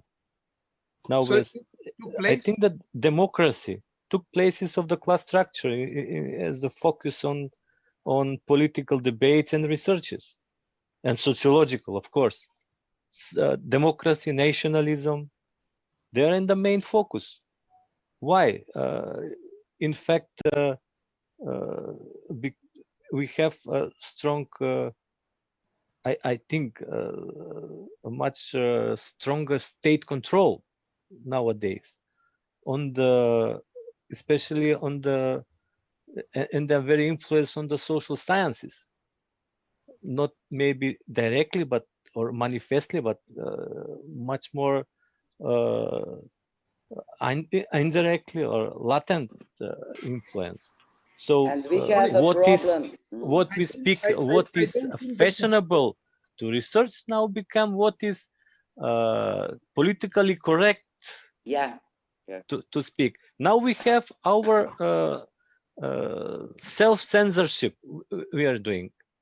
In fact, how can we explain that 1%, maybe less, we speak with Mileva a few days ago, are in fact controlling the resources of 99% of the people of the planet? This is something that we should explain, that we can find reasonable answers. Marian was speaking about energy. We have commercials how not to use electricity, because it's too expensive. It is ridiculous. The company they promote saving energy, not consuming. So political correctness is something is like a misunderstood value. This is why I mean, it's like I don't know. It's Orwellian way of how to tackle the sensible problems of conflicts and misunderstanding and everything, like tolerance also. Okay, but this is the power of capitalism. Yeah, exactly. And the vitality, we can admit that this is very, very vital system. Frank, what are your thoughts? Yeah, thank you for your very interesting comments. Coming back to what you said about Greg Calhoun, but also our ESA conference in 2017 in Athens. This was the first European conference of ESA. ESA was started, I forgot, possibly 92, exactly after 89. You know, when these changes came, then Europe started to build up a common association of sociology. And 2017 in Athens, it was good that it was in Athens in Greece. It was the very first time that in the conference title was your keyword capitalism. Capitalism, yeah. And we did this, that 3,000 people are legitimated to write anything about capitalism. They even had to write something about capitalism. So this was good. We brought it back, you know. But as Ilo outlined, but also Antoanela at the beginning, possibly it's not so good to talk about class and capitalism, because how did you say? You say it's not opportunistic. It's not in trend. There is no trend to talk about this, you know. So we could do the same also on a much smaller scale. I mean, we called it capitalism, but we could, instead of talking about class, at least we could talk, or I talked about social order, vertical order. You know, it's the same. And the point is, and here I stick to critical theory of the old Frankfurt school, the point is we should not sociology for me, it's a mode of articulating the phenomena of life, you know. There's mode of articulating in the media, mode by Trump, but also the language of sociology. And the language of sociology is making sense of all that, relating things to other things. This relation, this is for me sociology. And so considering the phenomena, not isolated as there's a value and there's value B, and these are good people and we are the bad people. Black lives matter, they are the good, police is the bad. And so this is the media consideration of society, good and bad and values. And sociology makes sense of that and relates things as historically produced. The bigger thing would be capitalism, but when you switch the language into phenomena are produced in structural circumstances, that's also more or less enough.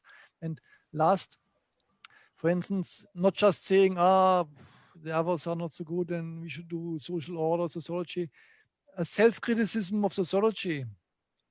In 2009, there was a conference in Lisbon in Portugal, and it was exactly after 2008, this great recession. And then people said, the economists failed. They are so bad.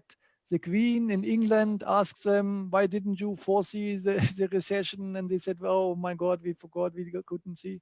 So all people were sitting in the huge lecture hall and said, economists are bad, you know, and we are good.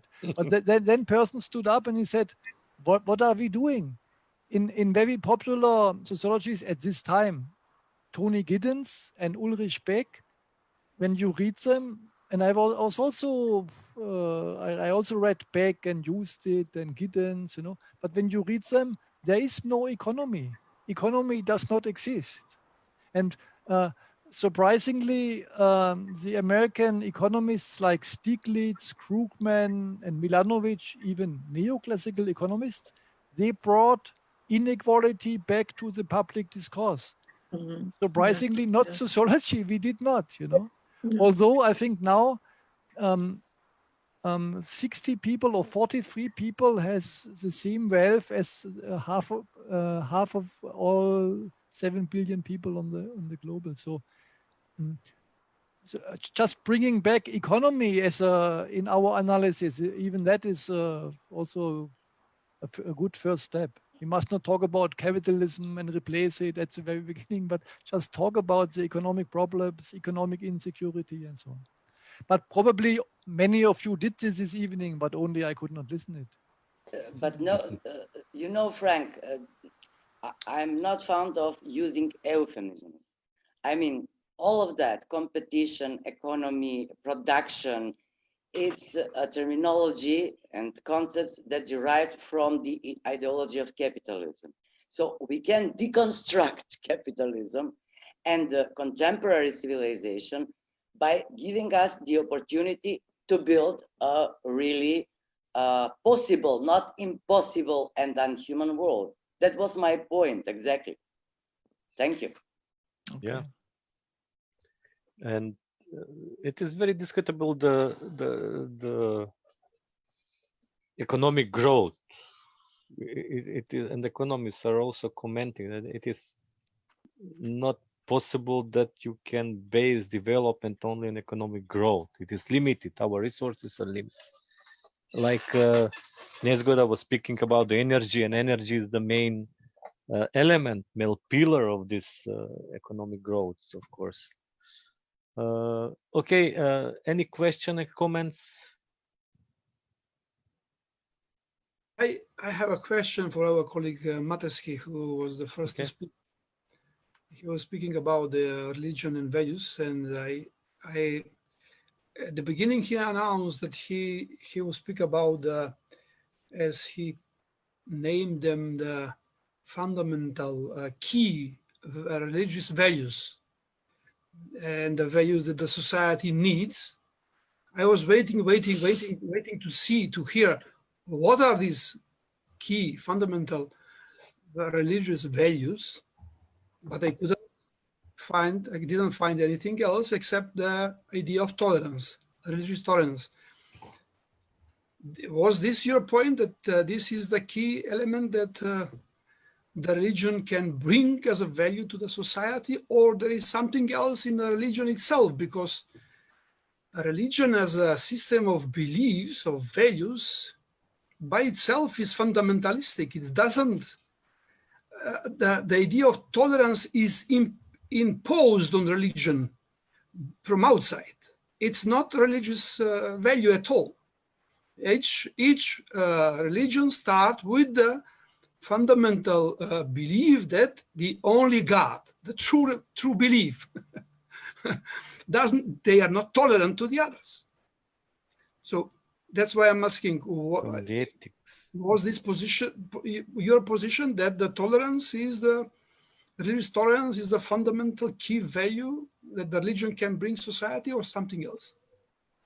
Because it is a fact that, as I showed in the beginning, the religion has very low place in the life of societies, of people, close to politics. But it is a fact that nowadays in Macedonia, as well as in other Balkan countries, there are many more churches, many more mosques built and renovated than schools, than cinemas, than theaters.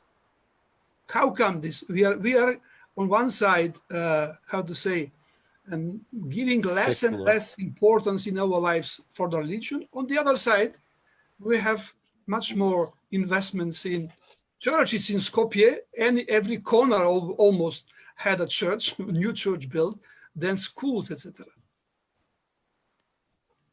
Professor Matevski. Thank you very much. I also want to have some discussion with Welt, but first of all, the question of you, very, very crucial question. Actually, the key fundamental value is ecumenism, and now the new one, neo-ecumenism, which means the love between the religions, the religious others. Ecumenism and neo-ecumenism, which is now new, means love between Christians and Muslims. This is a crucial value, but this value is very difficult to reach. And because of that, you must begin with something. And because of that, the society begins with tolerance. Begin with this value, religious tolerance, which is somehow similar with multiculturalism or interculturalism, etc., etc. But religious tolerance isn't enough. This is the problem. And you must go one step up and go to the second step of this answer of your question, a fundamental issue is religious dialogue and cooperation.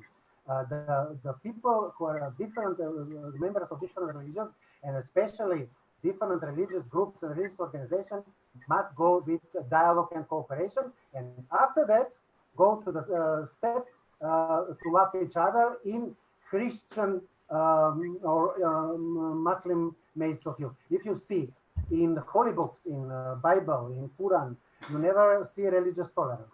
You always see love. The love is the main value, main religious value. And because of that, the only issue who we bust up, this is it. When Welt speaks about the clash of values, he speaks about the vertical issue of clash of values, of social aspects of clash of values. But we can't forget the horizontal aspects of maybe this is my question to Welt. Maybe you didn't want to speak about horizontal aspects of values because you didn't want to speak about clash of values between Muslims and Germans, Protestant Germans in German. Maybe this is the problem. I'm not very similar with Huntington, but probably with your speech, the whole Huntington view is totally down. But anyway, the problem is how to reach first of all religious dialogue and cooperation, and after that many to reach ecumenism. The problem is how to step out the religious organization. Scientists like all of us speak about this, Politicians speak about this, but the religious leaders are not ready. Only Vatican is speak about ecumenism, and now Vatican is speak about new idea 1 year before, and the Pope Francis said that the first the alternative for making, especially after now the problem is religious exclusivism for the Pope Francis and the other religious leaders. The greatest problem in Europe and in the whole world is religious extremism and religious exclusivism. Also, we have social problems, etc., etc. But this is the main problem. If we want to underline this religious exclusivism who lead to religious tourism, we must speak about new ecumenism. We must speak about religious love. And if you don't speak, we have big problems about this terrorist action. Okay. We have Frank. Do you want to comment on Matevski's question? Yeah, it's a pity that I could not understand your presentation. Yeah. I think religion. I will explain. I very agree with you with everything you speak, but I want to know your point of view is exclusive, or you have in mind also the horizontal clash of values, or you want to say that maybe we don't speak not only horizontal reasons for clash of values, but we can begin to speak about vertical reasons. As Cyril speaks in Macedonia, in the Balkan country, we didn't speak about these vertical reasons. I mean, possibly I should call my position a dialectical position because of the neoliberal order, which is completely different here than in your country, I think, you know, because you have a change and this is in your mindset and you think it's more freedom and then it's a completely different starting point. But I think my main frame is the neoliberal order pushes people to compete against each other. And then therefore on the horizontal level, there are many values and they really, it's not fake. They really compete, they are against each other. Then there's this religion, my religion, your religion, you should not build your mosque, I build my church and whatever, you know, this is there, has existence, this is vibrant, so it's very important. We should discuss it and society is discussing it. So I'm not neglecting that. It's very, very important, of course. But I only saying sociology should put these things as they are not a given. They are not demands chosen by people because I feel I am green, you feel you are blue or so. More there are reasons for that, for their choices. That's the point, you know. So making sociology's task is understanding why people are choosing green, orange, red, this religion, that religion. And of course, in my understanding, I stick a little bit to Immanuel Wallerstein, mentioned by Konstantin. He said, why do we have not secularization, but more and more religion and more ethnicity on the world? Why? And I have some sympathy to his explanation. He says, when you have problems in society, if there's not enough security and safety and income and salary and mobility for all, if there are problems, if you don't have a social insurance, then you need ethnicity and religion to organize the lower strata, you know? So for me, possibly it's wrong because you are a sociologist of religion, I'm not, but for my main understanding is if there are many problems, there's a lot of religion because you need it. If you feel good, safe, if you're a professor of the universe, you don't need religion so much, you know, so. But of course, I'm not neglecting that it's horizontally there. I'm even saying that, yes, all people have in their mindset, they think I'm autonomous, I fear the other. So all of us are individuals and there are so many groups and they are competing against each other. This is of course there. This has existence. May I? Okay, Professor Marian. Well, hearing to our discussion, and I see that we have two problems. One problem is called society, modern society, and second problem is called sociology. And ability of the last to describe and explain such creature as modern society. So I think that we are discussing about the problem having its history, because during this discussion I think about the values, and I think that values exist since the beginning of the earth and of the mankind. I think that the problem of contemporary sociology is such that society has changed. So it is not simple society of local communities. It is not simple society of definite social hierarchy. It is not society of definite number of authorities and authorities institutions. Now we have one or two concepts describing the reality. One of that is plurality, and second one, I think that as a synonym of this, it is chaos. So we are talking about the values. We don't talk in today's discussion on social norms, but tomorrow's society is described as a society of normative chaos. I think that also it is a society of value chaos, because the pluralism, society without frontiers, information society, media society, internet society, it is a society when the access to different kind of value system is very, very easy. So I think that class conflict was assumed in Marx's theory of class. I think that Weber class concept was a concept of without conflict, in fact.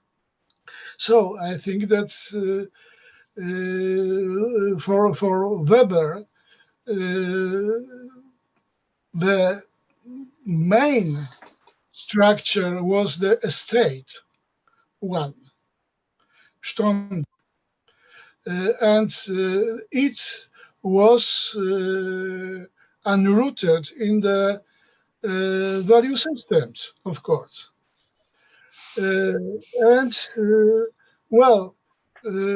We can speak about sociology. Well, back to analysis. Which kind of analysis? Class analysis is possible today?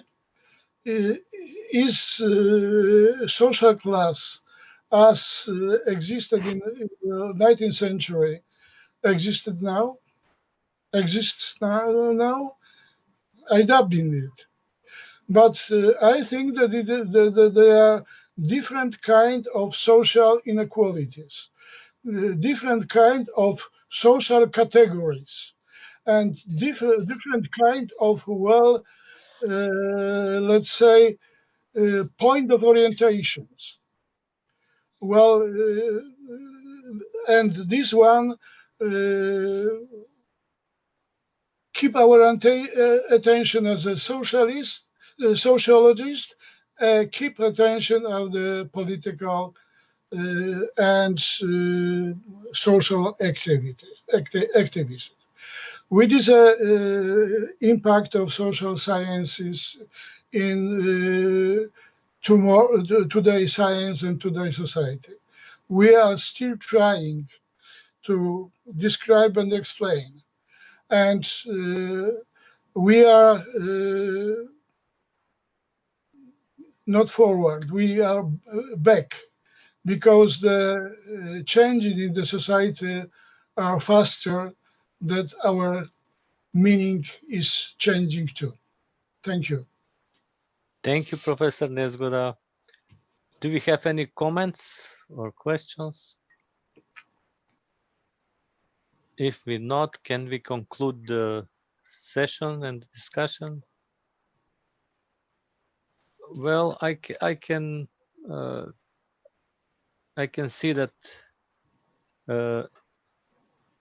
we are finishing earlier than the last conference. Last conference we have, I think, 4.5 hours dedicated to Professor Mirchev, if you remember, 1.5 months ago. So we are today we are more efficient, I will say. Okay, dear colleagues, dear Professor Marija Niezgoda, dear Professor Wels, dear Professor Marija Taševa, dear Professor Vesna Dimitrievska, dear Professor Zoran Matevski, Trajkovski, dear Professor Mihajlo Popovski, dear Professor Antoanela Petkovska. Thank you very much for your presentation and discussion.